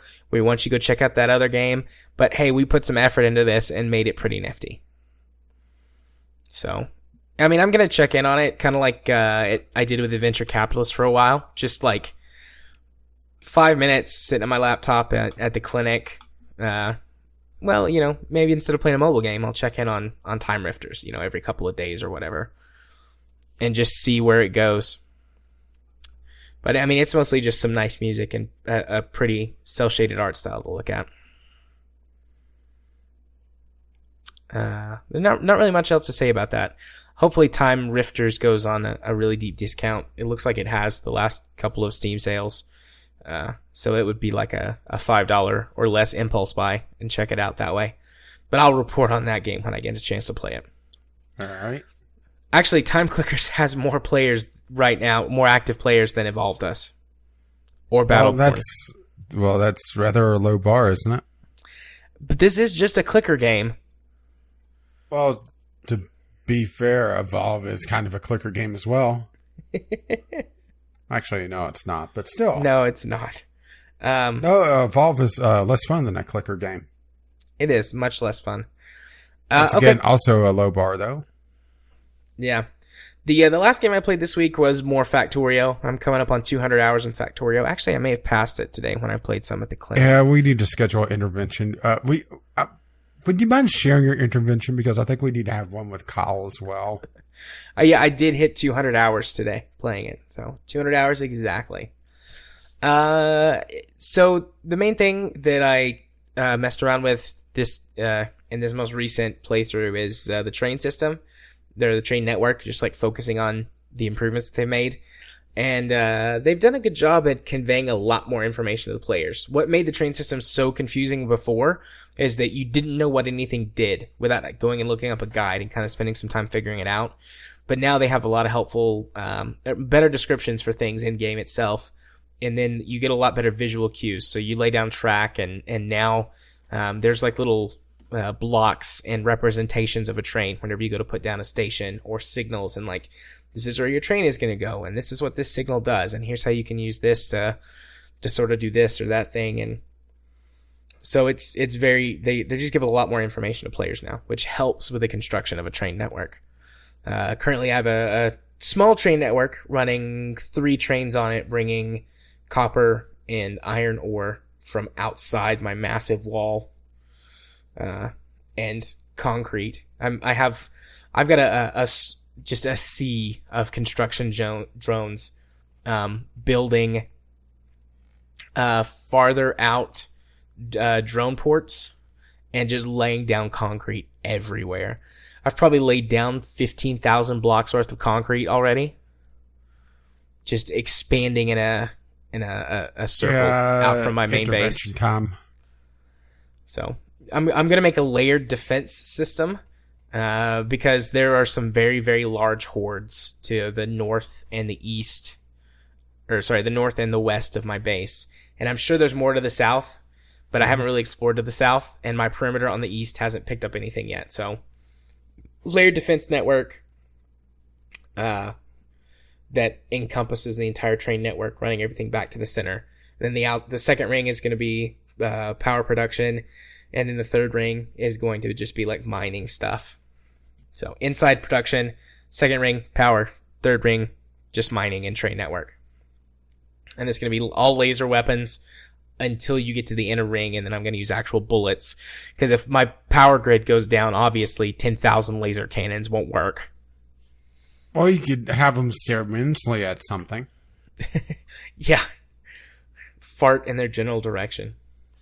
My power grid currently is producing 300 megawatts of power, roughly 300 megawatts of power, and being stored by several thousand solar panels. And is being stored in equally several thousand accumulators. I was about to say, if you're storing electricity in solar panels, you're doing it wrong. Right. So, I'll have to, once I get it finished, I'll have to post some screenshots of what it looks like. It's going to be pretty epic. I'm honestly not sure if I'll launch the rocket first or finish the defensive wall first. But easy there, Trump. Yeah. Fun times. They blew up, the aliens ate my tank. And then I discovered how good the flamethrower was. I've been like singing the flamethrower's praises since I started playing it again and they've updated it. But my god, is the flamethrower the best weapon to just kill aliens. Run in, shoot a stream of flames to knock out as many of their bases as you can, run away, and leave a trail of fire behind you. And because the alien AI is basically just chase you down, they will run through that fire and die. Well, see, they don't understand fire hot. Yeah, and all the ones die before they can go report that fire's hot, and they should probably avoid it. Yeah, see, to them, it's an alien concept. But you liked it. Don't that was good. Pretend you didn't. That was good. No, I did like it. Okay, I think that it's time to move on following that. Well, I need to go get water. I'm just going to say I need a bathroom break and some more tea. So let's take a short break, and we will be right back.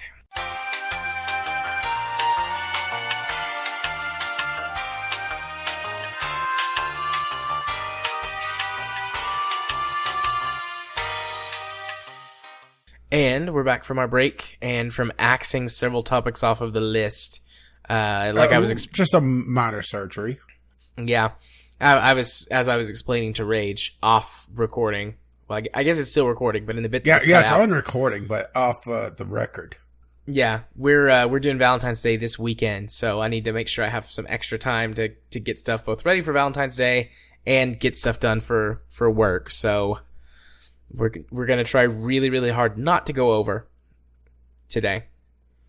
We have some buffer room because of the massive audio letter we received from Ghost Shark this week. Yeah, and whose fault is that? Not mine. Definitely not mine. No sirree, Bob. Not me. Don't look at me. Look somewhere else. Sure. Okay, so let's go ahead and let's dive just put into it this way. Ghost Shark, you kind of killed my Sherpa about halfway through, and I had to try to continue on my own. Yeah, edited down properly, it's about 18 and a half minutes long. Notice I said edited down properly. Well, I would say that you could probably get it down to 17, getting all the uhs, and him losing track of what he was saying. And if I went back through and cut out some of the stuff that the automatic silence truncation didn't get, just because of background noise that I could not get out. I think I did a pretty good job editing that up, though. I did that before we started recording. But anyways, let's dive into our revised topic list. European Commission investigates Valve and 5 other publishers. Yeah, this is all surrounding regional pricing in the EU. That's what this is really boiling down to, is that some countries pay more for games than others. And the EU, says, no, we don't like that. We want one price for a product across the entire union. And on paper, that doesn't sound bad. But here's the thing, is that there's a great disparity between the average income and, well, I would say England, but kind of can't now. Brexit. Well, the examples I saw was talking about France having somewhere between double and triple the average income of, let's say, Poland. Yeah. And because those are two different pricing regions in Steam, a Polish game is cheaper than what you would pay in France. And the EU wants to axe that. And that's, well, let's put it this way. It's not good for anyone that gets cheap games in those regions that offer the lower priced region. Yeah. They're not going to lower the price in the other regions. They're going to raise your price. Yeah. I'm in two minds about this. On the one hand, I understand where the EU is coming from. But the thing is that they're not considering that video games are not your average consumer good. Yeah. I mean, on the one hand, I completely support them saying, hey, we're the EU. We use the euro. Prices should be the same. You should treat us like one country. That's a gross oversimplification, but that's the gist of it. And on the other hand, I see, that's going to suck for the countries that are in the lower price ranges because, their overall economy is less or whatever reason has caused them to have the games be lower priced. Like, that's going to suck for them because, like you said, they're not going to lower the price in France. They're going to raise the price in Poland.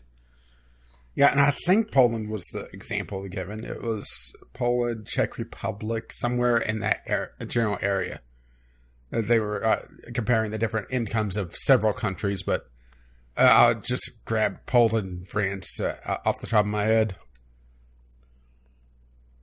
Yeah. I mean, we have several European listeners. I'd love to hear from you guys. Assuming they are still listeners after the very, very long political discussion. Yeah, let's not go there again. At least not today. But I would love to hear from you guys next week about this. Are you in an area that's going to be affected? Well, I guess you are, regardless if you're in the EU. But are you in an area that's more likely to be affected, for example? Negatively or positively? Yeah, and what you think. So, well, the big thing about the pricing regions is it's driving actually a lot of people to use VPNs to try to emulate being there to cheaper prices to resell those games elsewhere. And that's driving a bit of the gray market of Steam keys. Yeah, that's true. Although I think that I would prefer that to exist. Yeah. Just so that the legitimate consumers in those areas have get a more fair deal. I was saying that's another reason why they kind of want to axe it is that in Valve, I don't think they would fight them all too much if they could try to just kill off all of the third-party sellers, because that is really getting to Valve, I think. Particularly Valve. The other companies that are affected by this. What was the list? I didn't have my list brought up. Let's see. They named. Let's see. Bandai Namco, Capcom, Focus Home, Koch Media, and ZeniMax as video game publishers under investigations, along with Valve. But Valve, you have to admit, Valve is going to be the main one that they go after. Yeah, I mean, Valve is the big fish in the pond, the biggest fish in the pond. Everybody wants a piece. Yeah, and Valve is the one that's giving them the tools to do the region pricing. Yeah. So, it's interesting. It's interesting to see how this will play out. And didn't this... I haven't heard this talked about on any other podcast that I listened to. So I'd love to hear some other... this came out of the 3rd, so this has been brewing over the weekend. Or this particular article came out on the 3rd.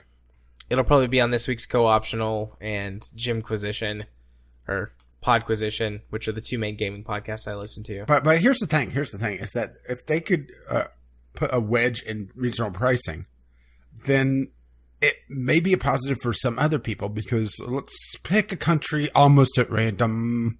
Australia. Australia pays an absurd price for their games. Yeah, they pay a stupid markup on their games. So it would be a net positive if... yes, I realize Australia is not part of the European Union. But if Valve sees that, okay, they lost in the European Union with the regional pricing, they may consider making prices a little bit more even across the board. Yeah. So I could definitely see why some people would want it. And for some people to really not care, because if you're in France, this really won't impact you, I don't think. I would be surprised if it impacts people in the Region 1 countries, essentially, on the pricing tiers. Yeah. It's whenever you start going down the tiers and you get the cheaper and cheaper games on the overall pricing, that's when it's going to be interesting and when it becomes a lot more important. Yeah. And I think it will also drive up piracy if this goes away. Definitely, because it just, it's going to put games out of the price range of a lot of people. Yep. And that's the thing. It's going to be easy and affordable in order to beat piracy. Yeah, that was Valve's big thing, is that they made getting a game legitimately a lot easier than cracking a game. So it was easier to, give $5 to get a game legitimately instead of downloading a crack. Maybe it'll work. Maybe it won't. Maybe there's some sort of weird bug with the crack. Maybe they have some sort of anti-piracy thing, so Batman plummets to almost death if you have a pirated version. Or do you remember that one? Yeah, I do remember that one. My favorite one is from Alan Wake, where that if you have a pirated version, he has an eye patch. Yeah, and that's it. Yeah. Which, honestly, I kind of want to do a pirated version just to have the eye patch. Yeah. That would be a fun general topic, even though it's one of those things that we'd have to research, is just alternative, and there's that word again, anti-piracy measures, going away from the hugely anti-consumer versions that are out right now. And I realized that a big story from this week was Denevos, the DRM's website, getting cracked. But really, there's not much to talk about there, at least yet. That's going to be a subject that I think it's going to be a lot more interesting down the road once things open up. And, people will have time to really go through all the information. And if it breeds any new cracks. Yeah. So I'm looking at currency conversions. Just we were talking about this. I remember when the United States dollar and the Australian dollar used to be what's called on parity, which is, I think it's within 1 cent of each other. And now the U.S. dollar is worth $1.30 of Australian dollars. The U.S. dollar and the euro are on parity right now, though, which is interesting. Well, I'm on SteamRegionalPrices.com. No, I'm just looking at currency right now. Well, I'm just trying to find a good example of this. Let's see, Tomb Raider, the first Tomb Raider. It's $19 Australian, $19 American. You're going to have to do some currency conversions here for me. Okay. I mean, 19 US dollars to Australian dollars. Roughly 25 Australian dollars is the conversion. So, all right. It's £14.99. The dollar right now is worth, I think, 80 cents in pounds sterling. Let me look that up. Where you at, British pound, on this list? There you are. $15.20. Okay, so the British are winning there. Yep. Both Region 1 and Region 2 in the European Union is $19.99. Well, I mean, I just said that the euro is on parity with the dollar, so it would be roughly the same in the dollar. Yeah, and then it's rupees in Russia, right? Rubles is Russia. Sorry, rubles. I was thinking Zelda there for a moment. It's $399 there. What's the U.S. currency price for? $19.99. Okay, so we'll say $20. 1,189 rubles for $20. So hugely expensive in Russia. Yeah. Yeah. Wait, no. If you said it's 300 and something rubles. Yeah. Let's just say 400. That's $6.73. Yeah, I'm assuming that's... Hang on, let me do a quick search on this. Because that doesn't seem right. But also they're writing this a little weird. How did we get on a currency conversion? I mean, it's my fault, but how did we get here? Regional pricing. Right.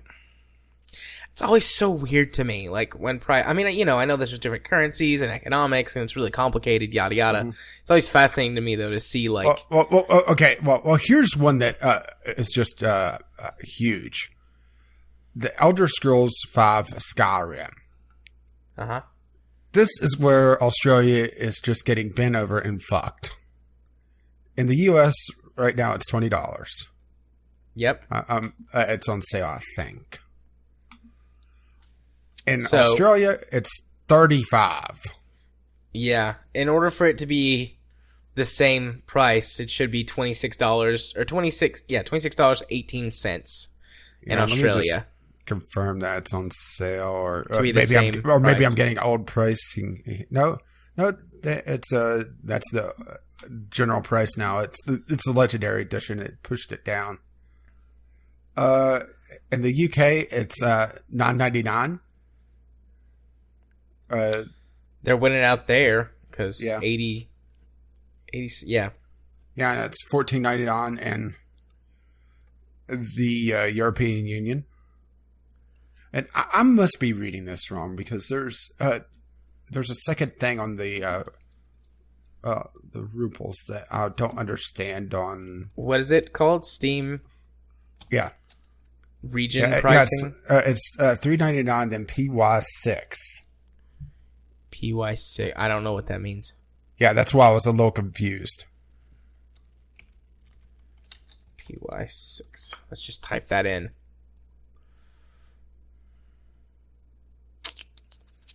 It brings up many, many things. None of them are helpful. Oh, wait. Here, mate. This might be... Load page. It's not loading. I think that's some kind of shorthand for currency conversion.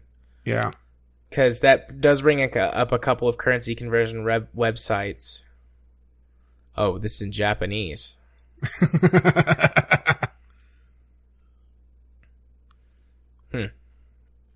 Interesting. I don't know. I'm out of my depth.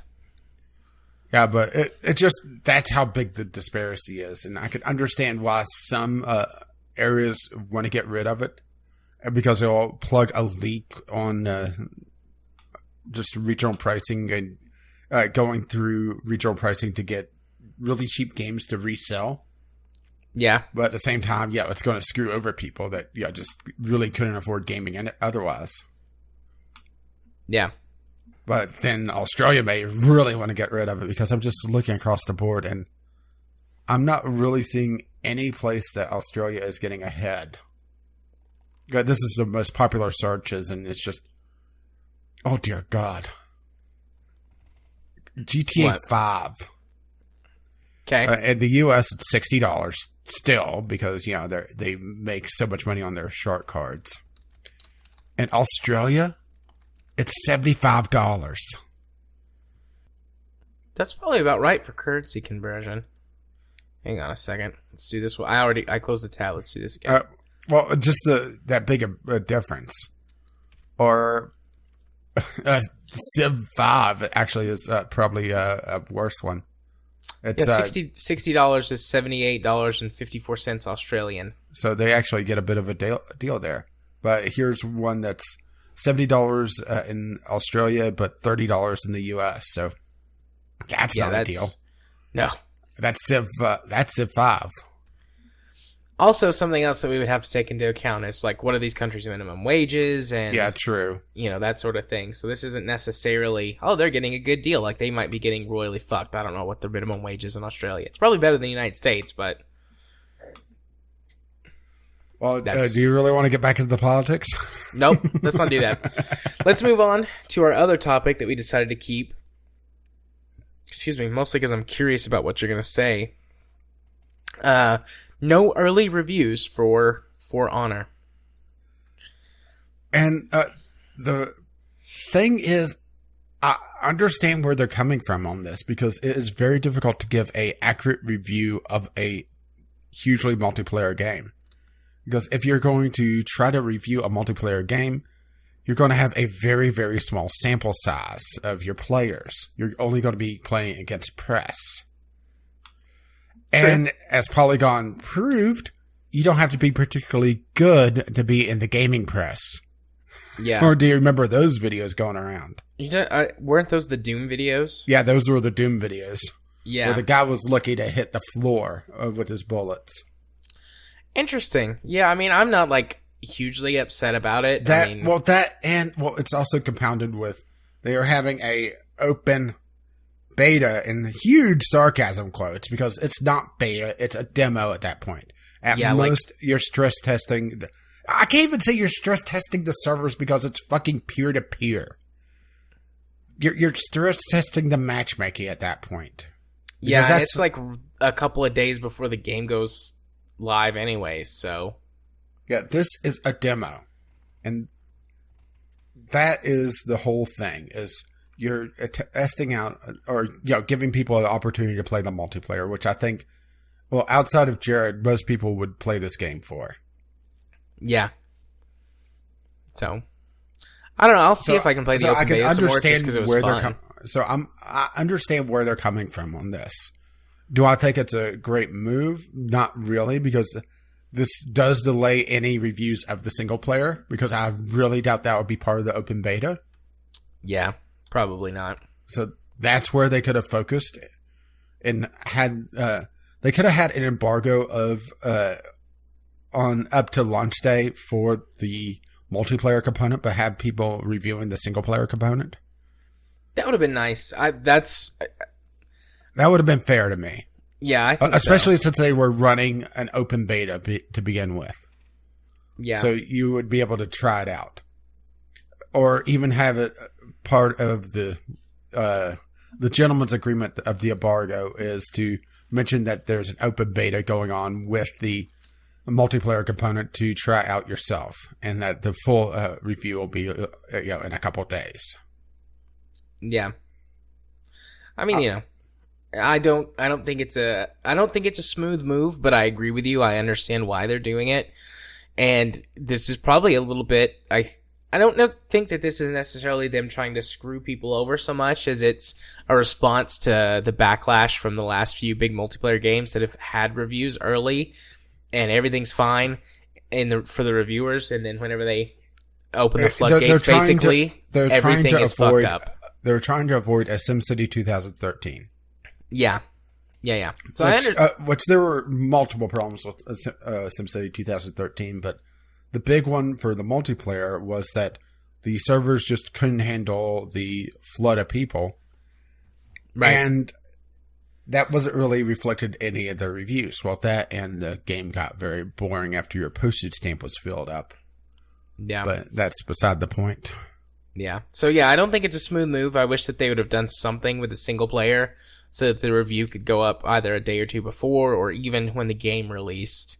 I hate day of reviews, but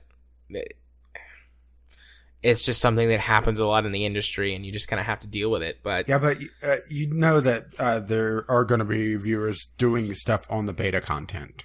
Yeah, definitely. I talked at length about how good the game feels from the first beta.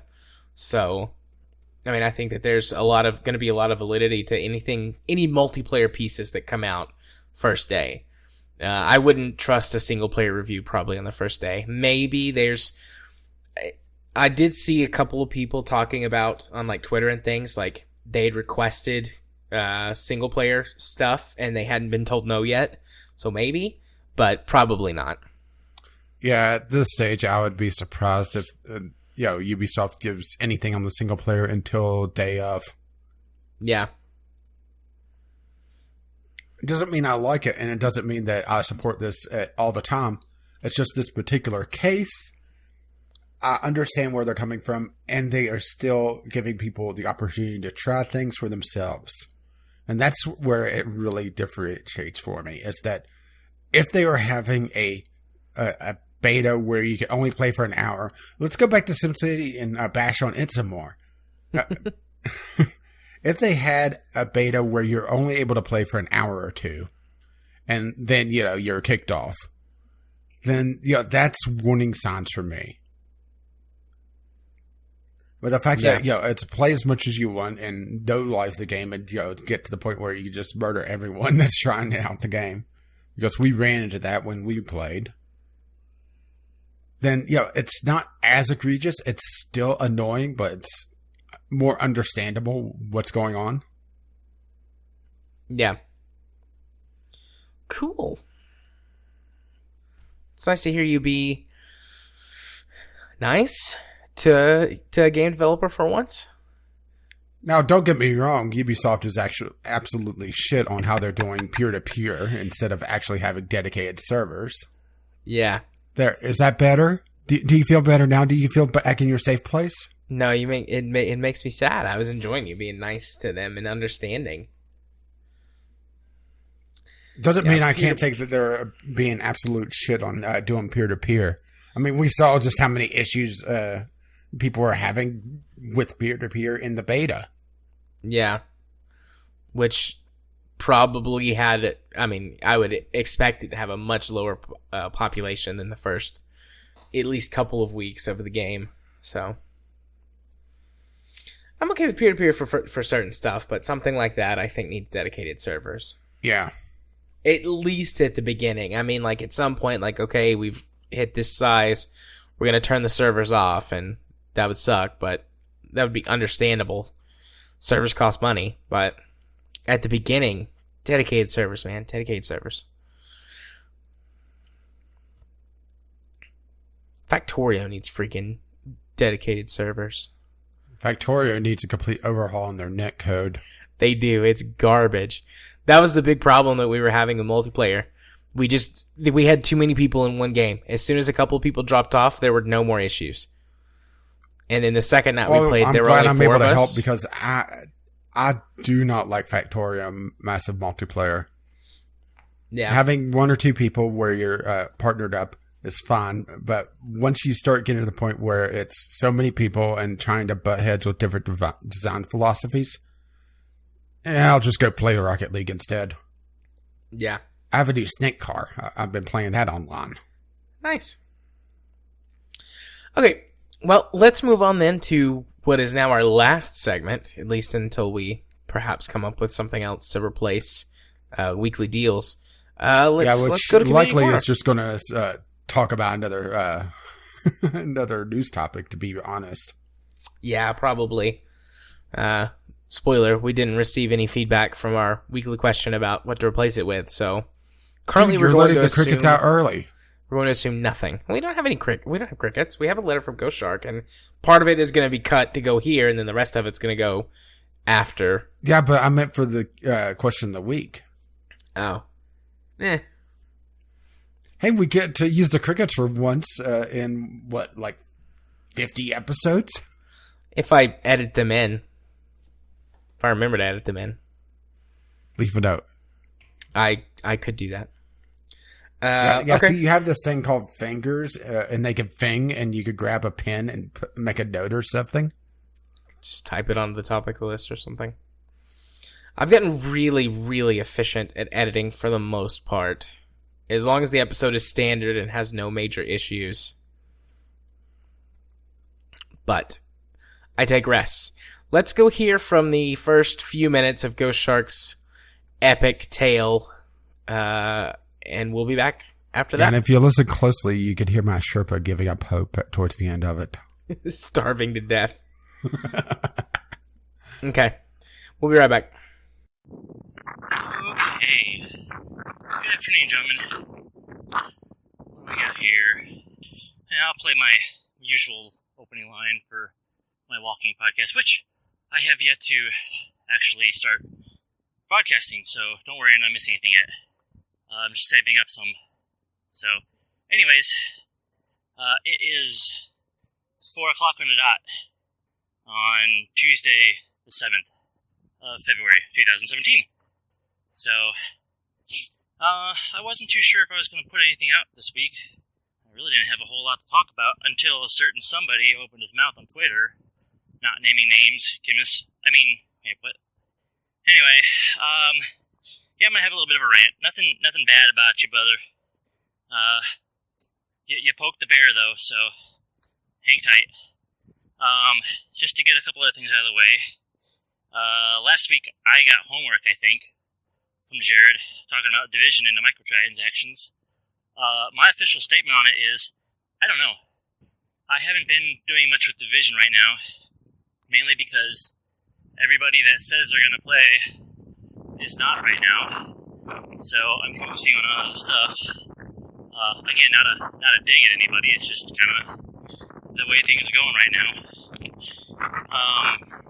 But my take on it from where I'm at right now in the game, it's not going to bother me all that much having microtransactions in. I haven't hit the main storyline yet, or the end of the main storyline, with my main character being close.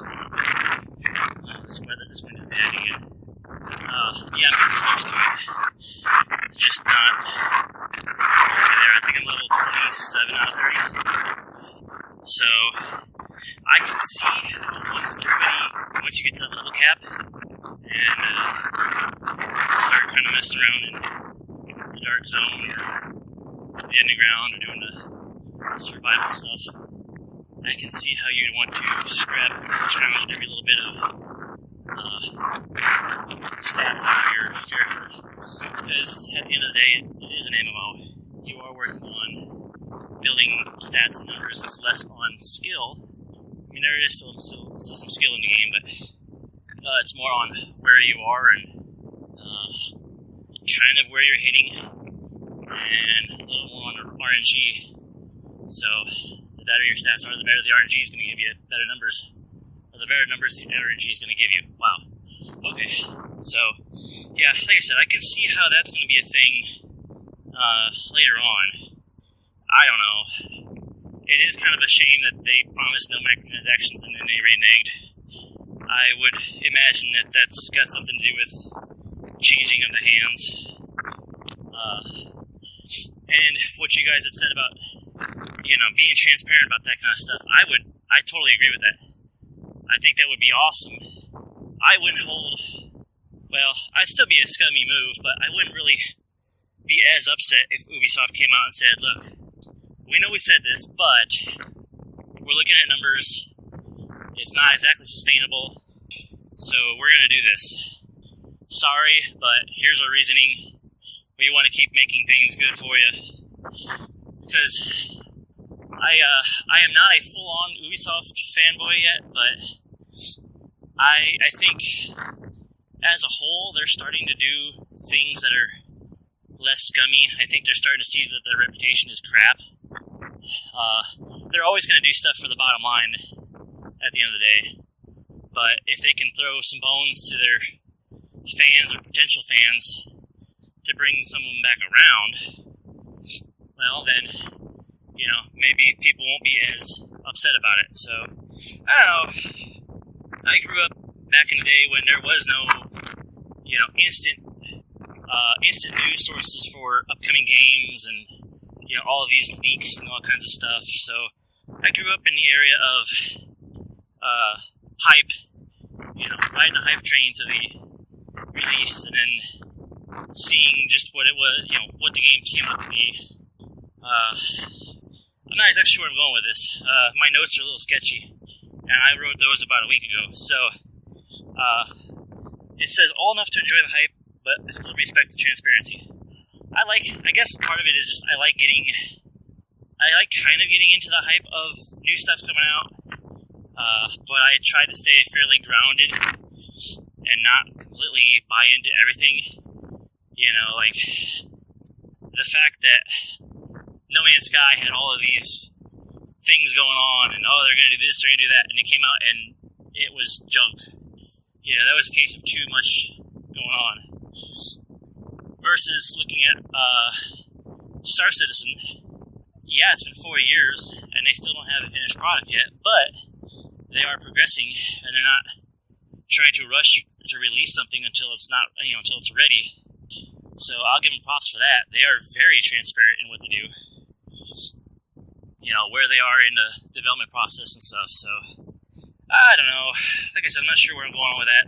Those notes were from last week, and my memory's not that good anymore. Alrighty. Thank you very much, Ghost, for your enlightenment. We'll be back with the rest of your letter later. Yeah, we'll let you and Chemist fight it out. Yeah. Yeah, it's not like it's Jared's fault or anything that we got that. It's not my fault. Totally not my fault. I just made a simple joke. I'm not a people crook. Took it too far. Besides, we all know Stargate's the best anyway. I do love Stargate. The movie was kind of yeah, but the TV show, particularly SG-1. SG-1, was incredible. Atlantis was okay. And what was is it Stargate Universe? Yeah, Stargate Universe I thought was pretty good. My problem with the Universe was it got too much Battlestar Galactica in my Stargate. And I did not like Battlestar Galactica. I like Battlestar Galactica. I found Battlestar Galactica boring. Yeah.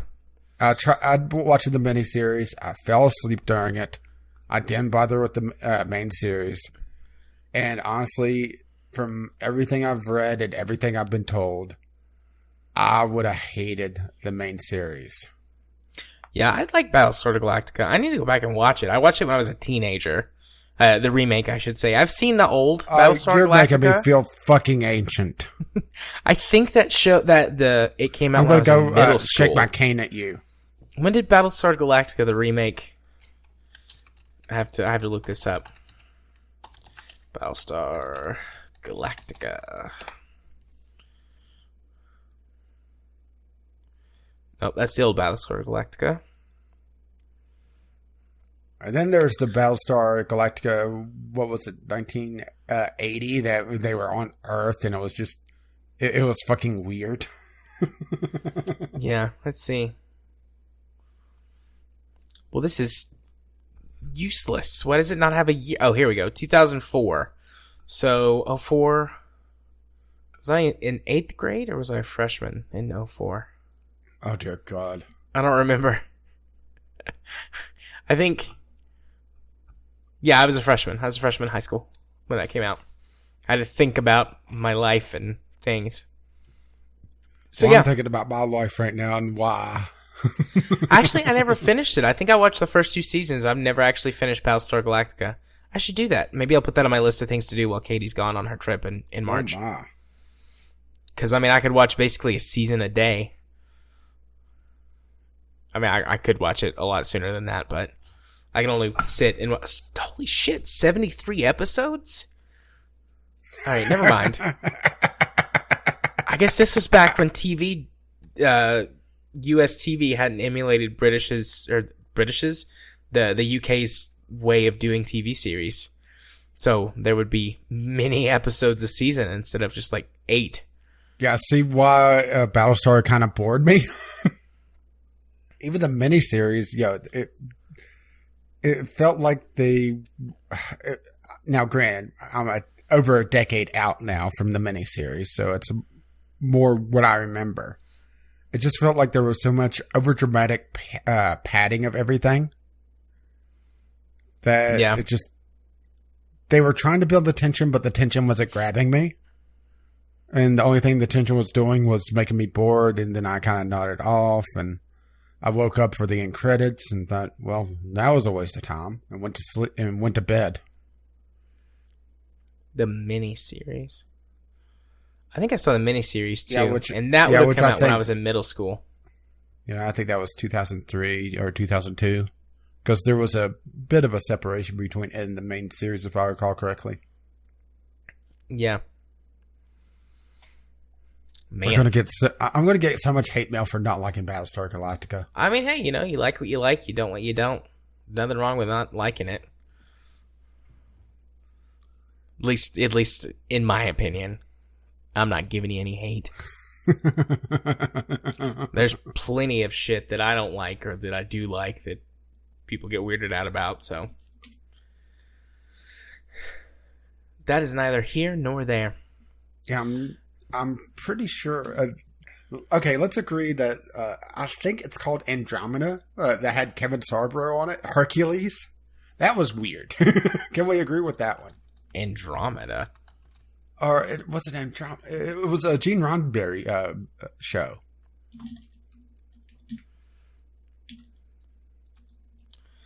Captain Hunt. The crew of the starship Andromeda set out on a mission to rebuild the system's Commonwealth 300 years after its fall. It is a Gene Roddenberry show. I've never seen this, I don't think. If I recall correctly, it was a bit weird. I like things that are a bit weird. And that's Hercules. And this ran right after the Hercules series. Let's see. Some of this stuff looks familiar, but I don't feel like I've seen it. Like, looking at a picture of the cast, I've probably, like, maybe seen images of it or something. Talk about pulling obscure late 90s, early 2000s sci-fi out, huh? Yeah. Well, Gene Roddenberry, it's not that obscure, but at the same time, it's not really mentioned whenever you start talking about sci-fi series. Probably, honestly, Babylon 5 is my favorite TV sci-fi series. Which I never got to really watch Babylon 5. I'm pretty sure that that's the one that everybody talks about how the effects are really, really dated down. It's a bit hard to watch. Yeah, the effects definitely are dated, but that show is so dense and filled with so many wonderful things. Tons of character development. It's a little bit weird, though. Like, it was supposed to originally be 5 seasons, but they cut it down to 4.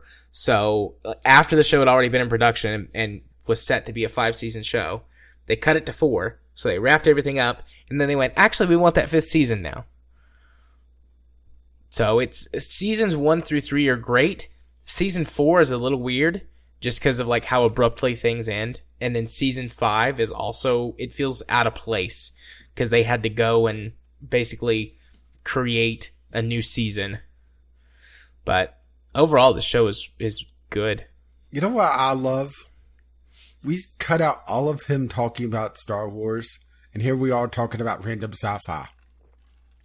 Yep.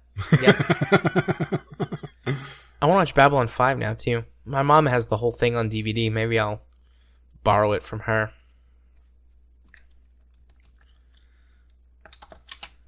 So, shall we actually talk about what he talked about? Hang on. I just have to... I feel like there was a Babylon 5 movie. Maybe there wasn't. Season 1, 2, 3. Well, there either was or there wasn't. There's only those really 2 options. I don't think there was. I could have swore there was a movie, but maybe that was just like the season, like a 2 or 3 episode arc. Or maybe it was a made-for-TV thing that they, kind of put together pieces of. Yeah. Okay. Yeah, let's talk for a couple of minutes about what he talked about. And yeah, I guess we'll go back to his actual content. Yeah. And, it's just kind of amused me that we completely cut him talking about Star Wars and put it at the end of the show, and here we are talking about random sci-fi. Yeah, it's okay. So I do completely understand, people talking about we're going to go play this game with you, and nobody's showing up. Yeah. Granted, I don't think he's talking about me on that, because that game really hates my computer. It's a Ubisoft game, so there's always some sort of issue I have with a Ubisoft game. In this case, it's the fire effects. It just make my frame rate crash because it overloads my CPU. There could only be so much fire when it comes to an AMD processor. Yeah. I don't think he's talking about me either, because I keep saying, like, I'll buy it eventually, and then we'll play it. But I don't think I've ever made a promise to buy it at a certain point. If I have, I'm very sorry. You're far more likely than me. True. Maybe it is me he's talking about. If so, I deserve the shade that you threw at me, Sarah.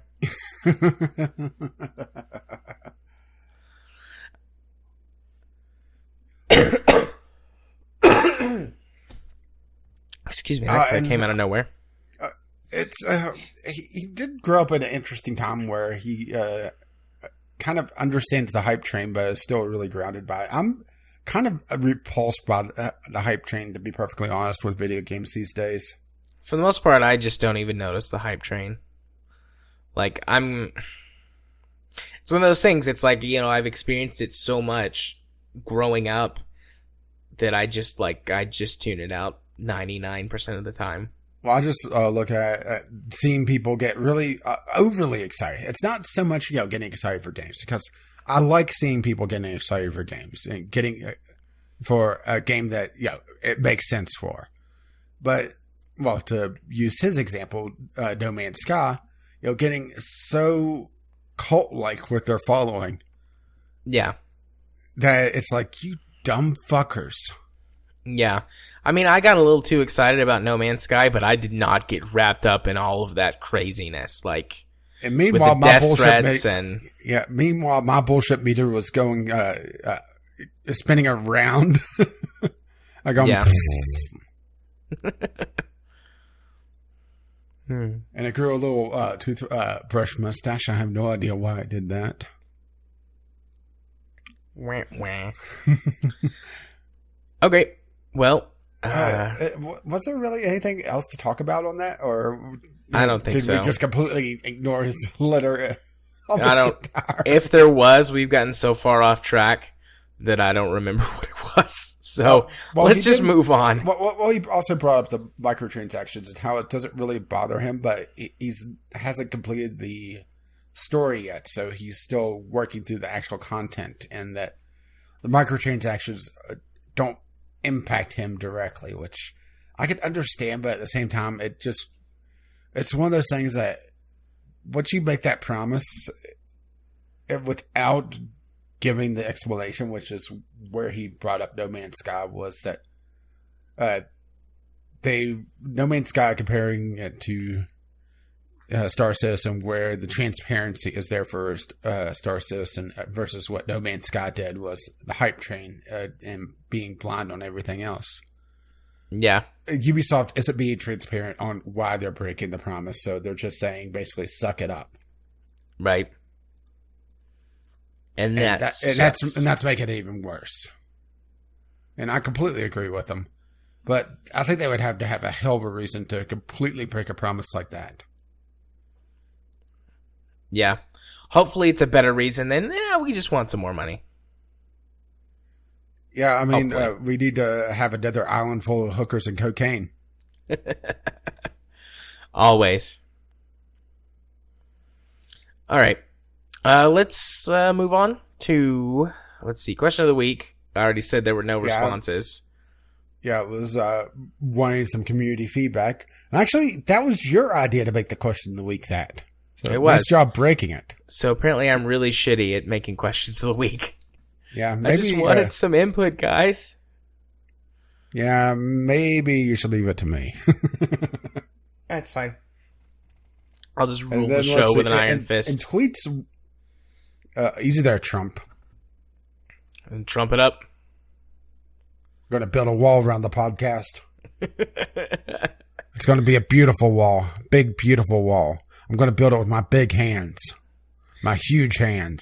Huge. These only the best people, let me tell you. These people, I know them. I know these people. They built a wall for my brother just last week. They're the best people. We're going to build this wall. No problem. And other podcasts are going to pay for it. Smart. And we're going to deport Rosie O'Donnell.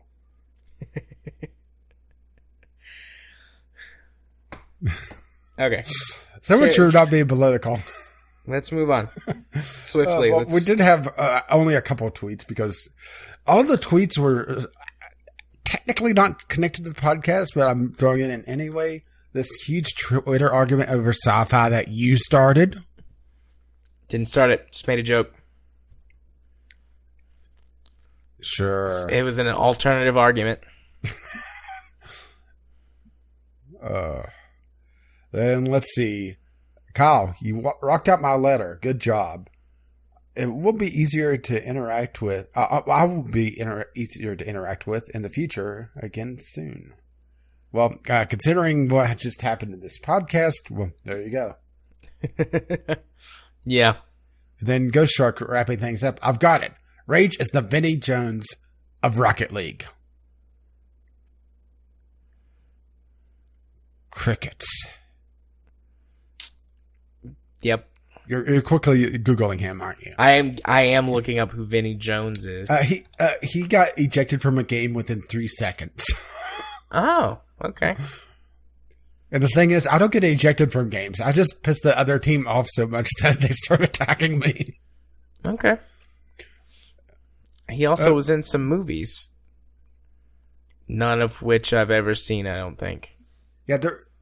X-Men Last Stand. I've seen that. For me... oh, he was Juggernaut. Okay. Bitch.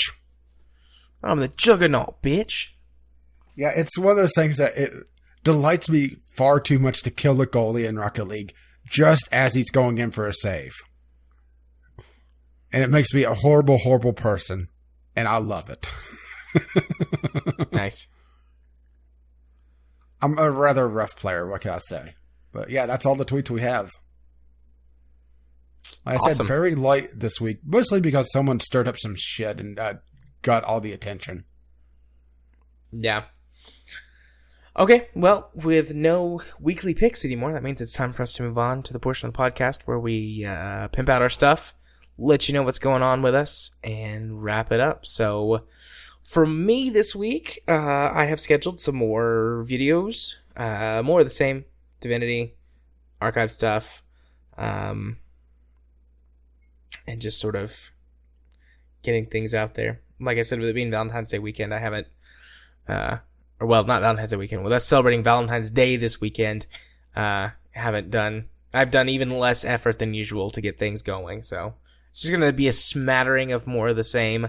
I have decided that unless I'm like completely done with it by the time it rolls around in March, whenever Katie's gone on her trip, I'm going to do an entire Factorio playthrough and stream it. So that'll be fun. Well, at the rate the Game Club poll is going, I don't think you're going to be completely done with it. Someone is stuffing the ballot box again. What's it at? It has half the votes.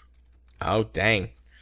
I mean, I pretty sure I think know we're going to have to make it. a rule. I'm thinking we're going to have to make a rule that you can't stream a game that is currently being voted on. Because honestly, I'm probably not going to like playing Factorio and being forced into it. And I'm probably going to be a huge grump. That's different from usual how? Because I'll have to actually play this fucking game. You don't have to play it a ton. Me and you could maybe do some stuff in it together, just the two of us. But I mean, there's still plenty of time for something else to come back. Maybe 2-player it'd be fine, but it's just one of those things that I have to be in a particular mood for a builder game like that, and I really don't envisioning it me having a good time with Factorio, being forced into it whenever I'm not in the mood for it. Maybe your pleas can turn the tide in your favor. Can like put up some sad music in the arms of the angel. Save a rage today. Keep him from playing a game that he doesn't want to play. No, now they're just going to vote for Factorio even more because they want to hear me be a grump and hate on Factorio. So if you would champion a game on our list, which game would you champion? Honestly, I would go Factorio Chronicles just because I haven't finished it. Did you almost say Factorio? No, Valkyria Chronicles. Okay, I thought you said like Factorio Chronicles. No, that's how dedicated you are. Oh, okay. All right, people. Can we turn this train around? Can we give Rage what he wants? Don't make me stuff the ballot box. I don't know if it's my personality or if I just happen to pick games that our audience mostly resonates with. Or the fact that you just start streaming them. I haven't streamed all of them. But I did want to... I mean, I was playing Factorio. Yeah. Anyways, but regardless, I think that mine have won, roughly half the time?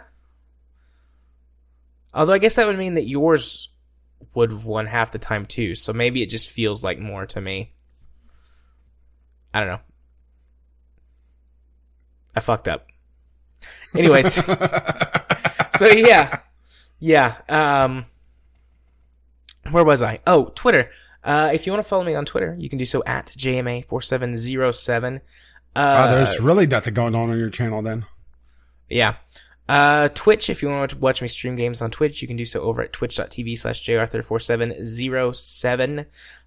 Even though I guess this will come out, well, it'll be before Friday. There's not going to be any streams this week. I have a conference to go to Wednesday, and I won't get back until late. And then Friday, we're celebrating Valentine's Day. So yeah, I'll put tweets out. I'll be hosting a Rocket League night on both Wednesday and Friday. So right. Drop by the Discord, and we'll have fun. Yeah, do that. And then if you want to be friends with me on Steam, where you can talk to me about anything you want to talk about, politics, games, life, problems you got, you can just be my friend on Steam. My username is jarthur4707. Look forward to talking to you. And if you wish to let them know exactly what episode you're coming from, the password for this week is Porkins! Oh, and see, Porkins. You're adding to it. You're blaming me, and you're putting fuel on the fire. I do want to see Rogue One again, though, really bad. Whenever we're in like the Disney movie club, because you get like really cheap Disney movies, and we have a kid, so that makes sense. Mm-hmm. And since Star Wars is a Disney movie, we pre-ordered Rogue One for $5 or $6. And when I get it, and if you haven't seen it, I will be sure to.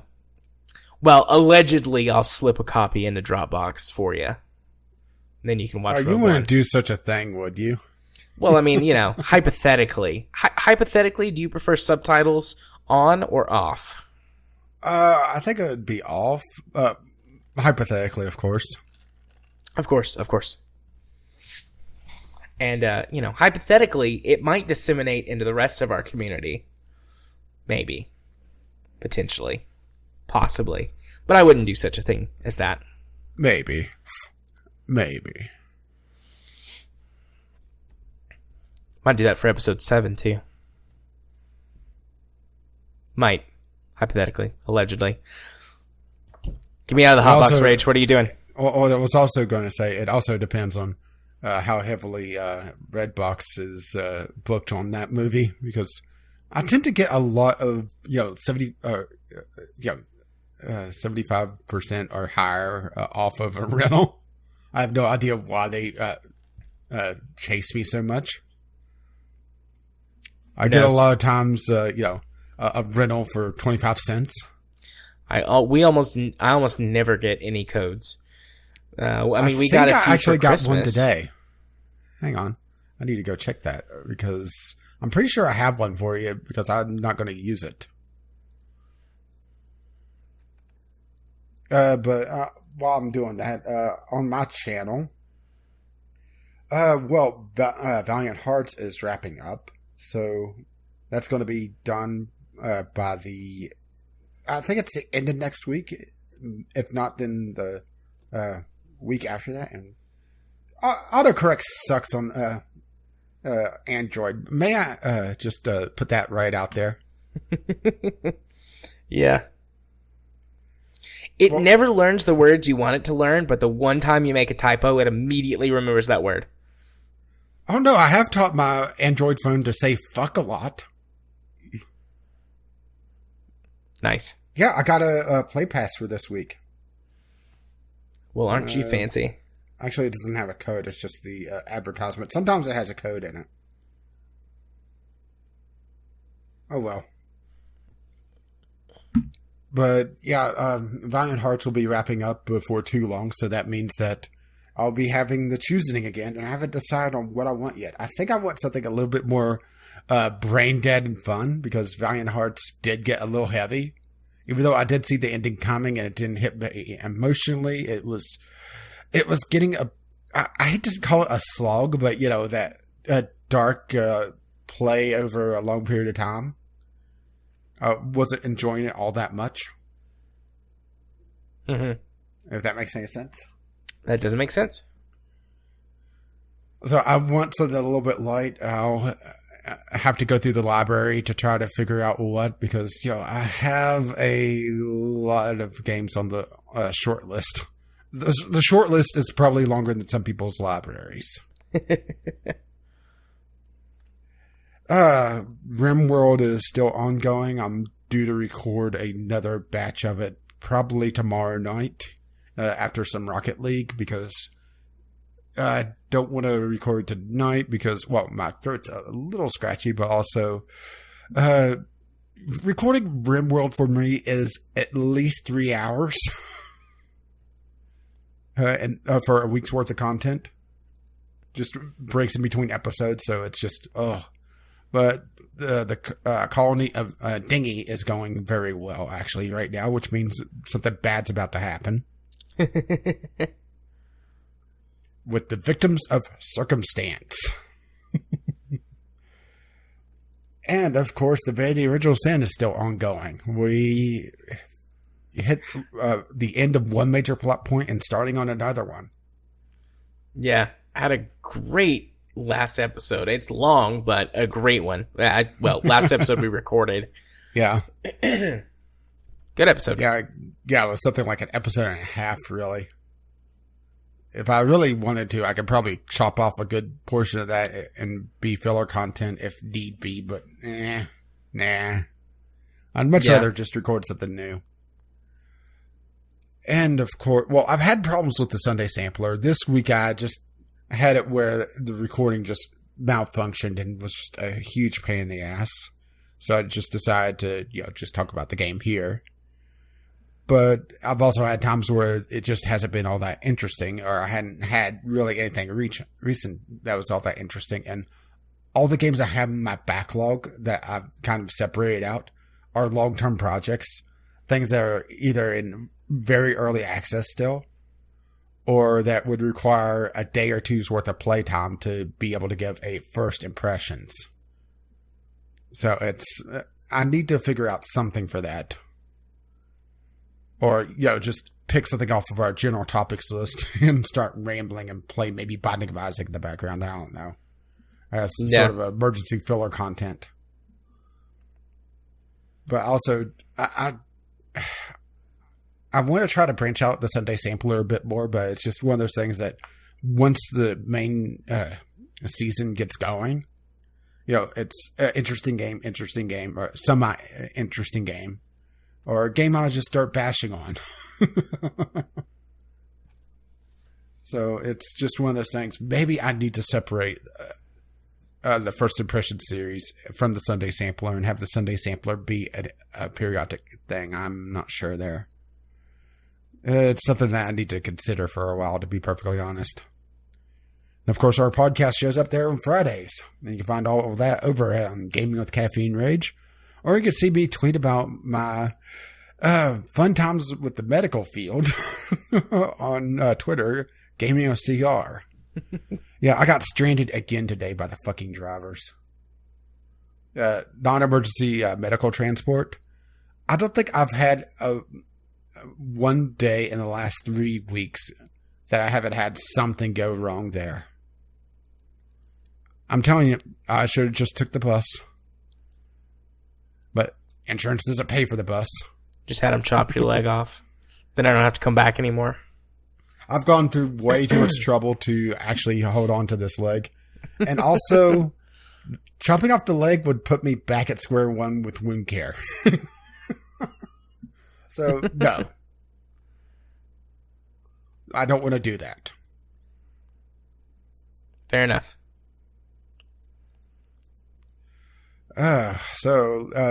You can find if you're not listening to this through an RSS feed or iTunes or Google Play or wherever the hell else Jared's put this podcast, you can find our RSS feed over on vglpodcast.podbean.com or the services I just mentioned, Google Play or iTunes. You could reach us over at vglpodcast@gmail.com, assuming you've gotten this far in the podcast, or tweet us over at vglpodcast to figure out what the hell we talked about this week. If you wish to pay for this madness, or at least help pay for it, you can support us on our Patreon, patreon.com/vglpodcast. Our intro and outro music is On the Ground by Kevin McLeod. You can find his work at Computech.com. And get us the hell out of here, Jared. As always, this is the lovely music starts to roll across my voice. Bye-bye now. What the hell? Bye-bye. Politics. Build a wall. And now for Star Wars.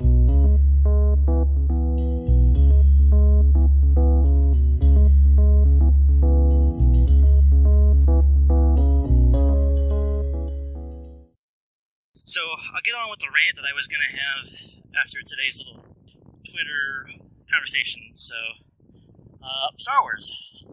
I'm sure everybody knows that I am quite the Star Wars nut.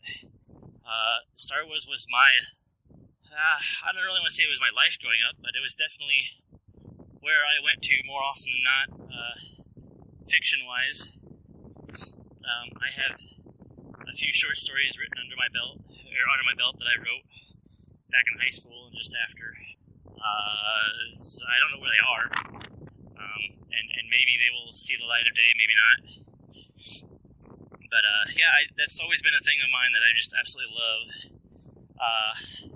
That being said, I know that nothing was perfect about it.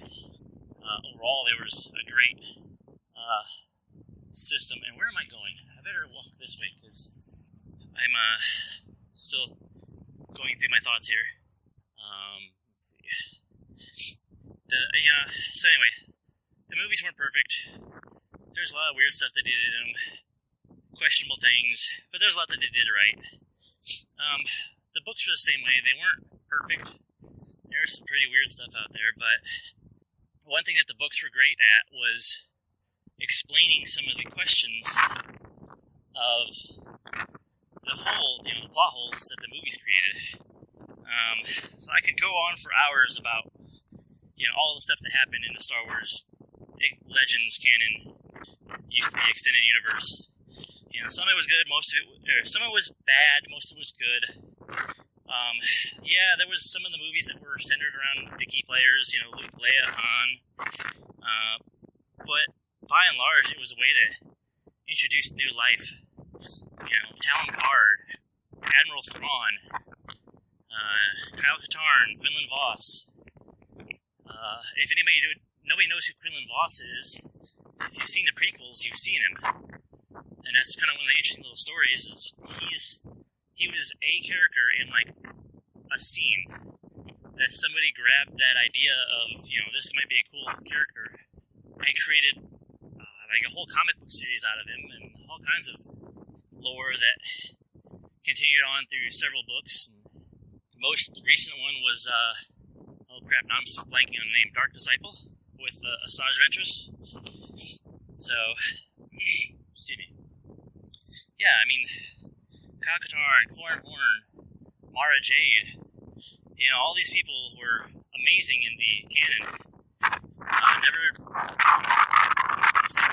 None of them ever made it in the movies, but some of them did. That being said, I do think that the breaking down of EU and turning into Legends canon, I will begrudgingly say that it is a good thing.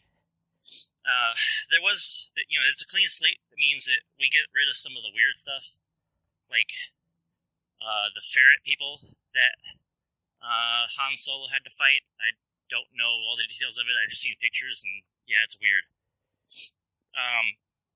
One good thing about having Disney in charge of everything is they know how to make a good overall branching storyline.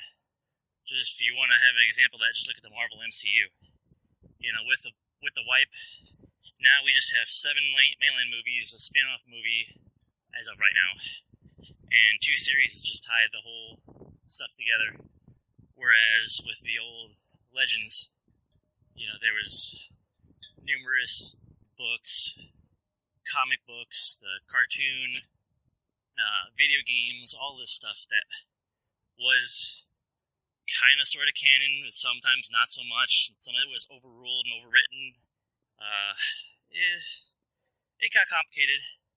But yeah, there was good chances to explain away issues that were in the movies Just as well as there's some examples of the movies overruling the canon. So, perfect example that was the old storyline of just who Luke and Leia's mother was. There was a book, I can't remember which one it was. It was pretty old though, that basically described her as being a princess from, I'm kind of blanking because it's been a while. I want to say she was like a princess of a kind of a like almost a good witch tribe, kind of like the counter to the Night Sisters of Dathomir. So obviously we know that with the prequels that changed, and we found out who their mother was. So, but that's one case. Midichlorians is another one. You know, we had a reason why the Force was what the Force was, and it was good, and there was no issues.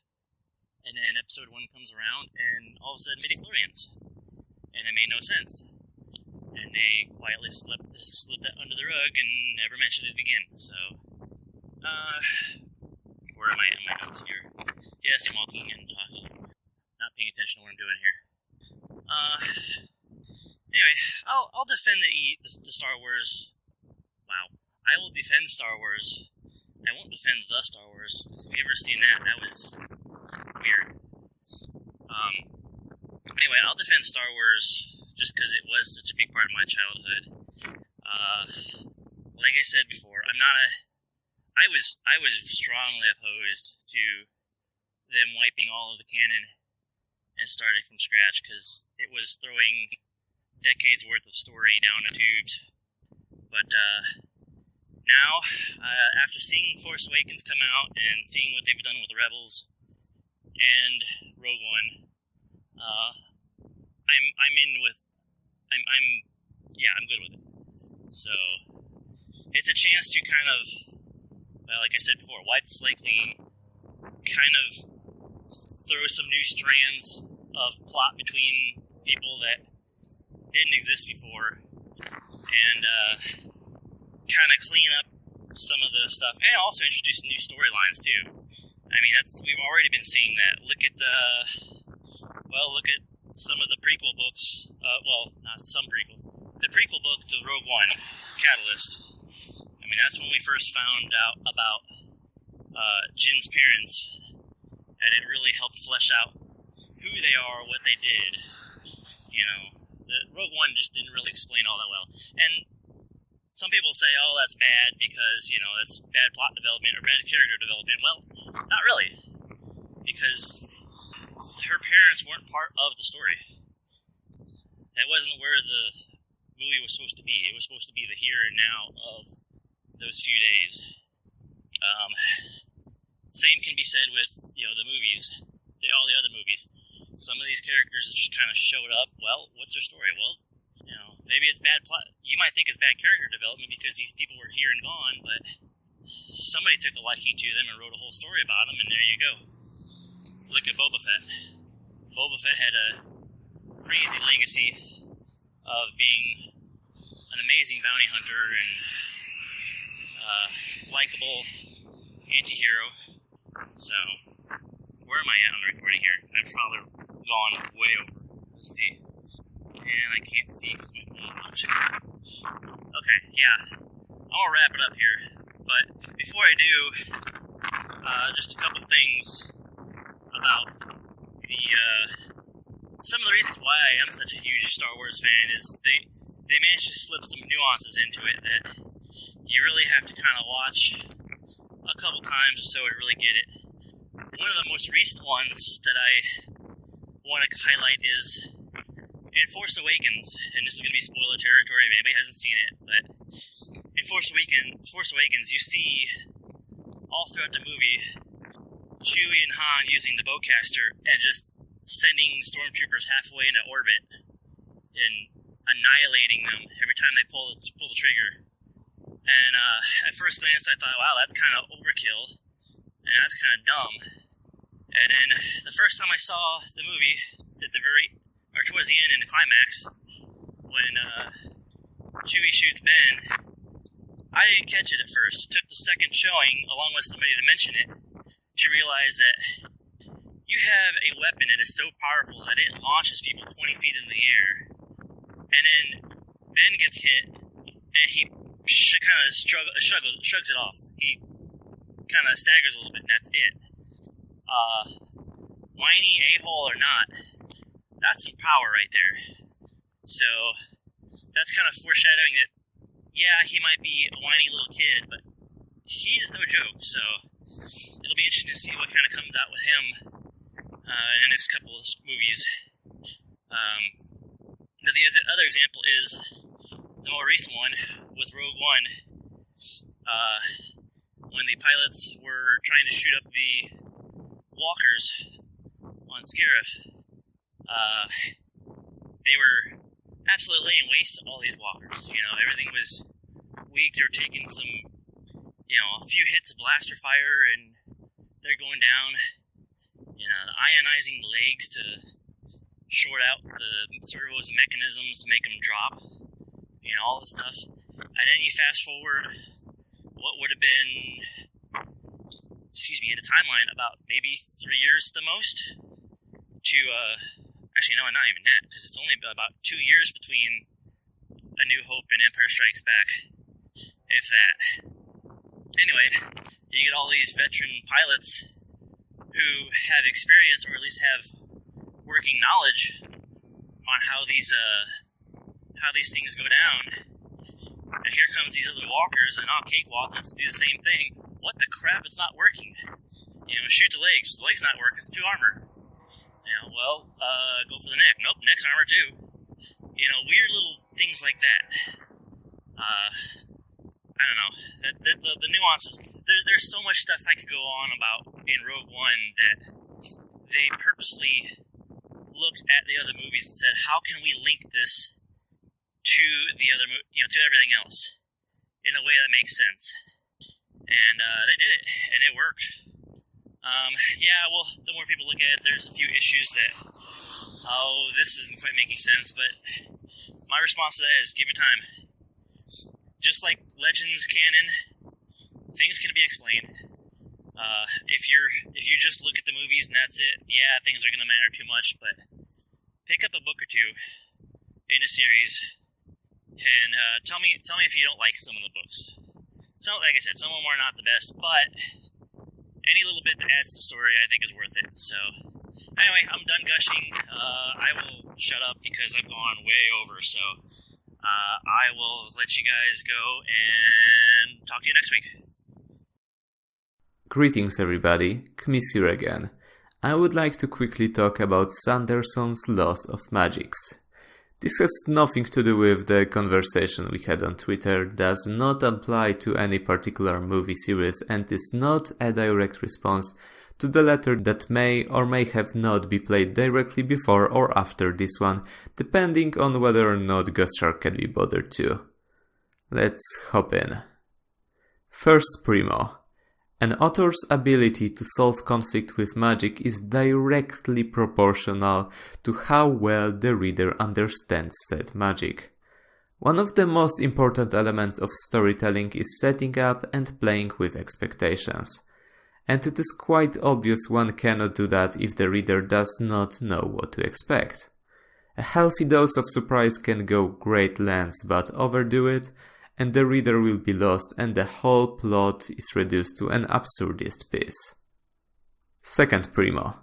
Limitations over power. A character with no flaws cannot develop. The basis of all epic is overcoming difficulties. Take away the struggle and you take away the victory. Additionally, a character with limitless power can never be overwhelmed, can never be in danger, and therefore can never be related to. Even a power fantasy requires some level of constraints, otherwise it becomes mundane and loses all of its appeal. Third and final primo. Expand on what you have already, before you add something new. This law can be at least partially derived from the first two, as the overstretched universe cannot be understood. Only once all other possibilities have been used should the author expand on them. Disregarding this rule results in a barrage of throwaway ideas that are used as an ex machina on a single page, only to never be seen again. Finally, an example. The Song of Ice and Fire series is, in my humble opinion, a culprit of constant violation of the first law.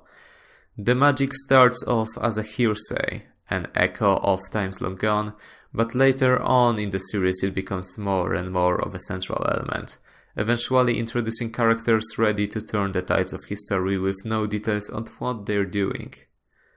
On the other hand, perhaps the greatest achievement of Martin is reintroducing the long-lost art of the character's mortality as the limiting factor. The realization that any character can die in a second keeps the reader in constant anxiety, though in later books its effect is lessened when main characters not only can die, but must die, changing from if to much less effective when. As to the last law, it is open to argument whether the tempo at which new characters and locations are introduced is proper. In my opinion, it goes a little too fast. In the end, it is important to note that the laws of magics need not apply to magic only. Instead, they are rules that govern storytelling itself, and can and should be used regardless of the setting, whenever a unique or ubiquitous mechanic is introduced, making it a universal tool every writer should know by heart. Kmis, Star Wars suck.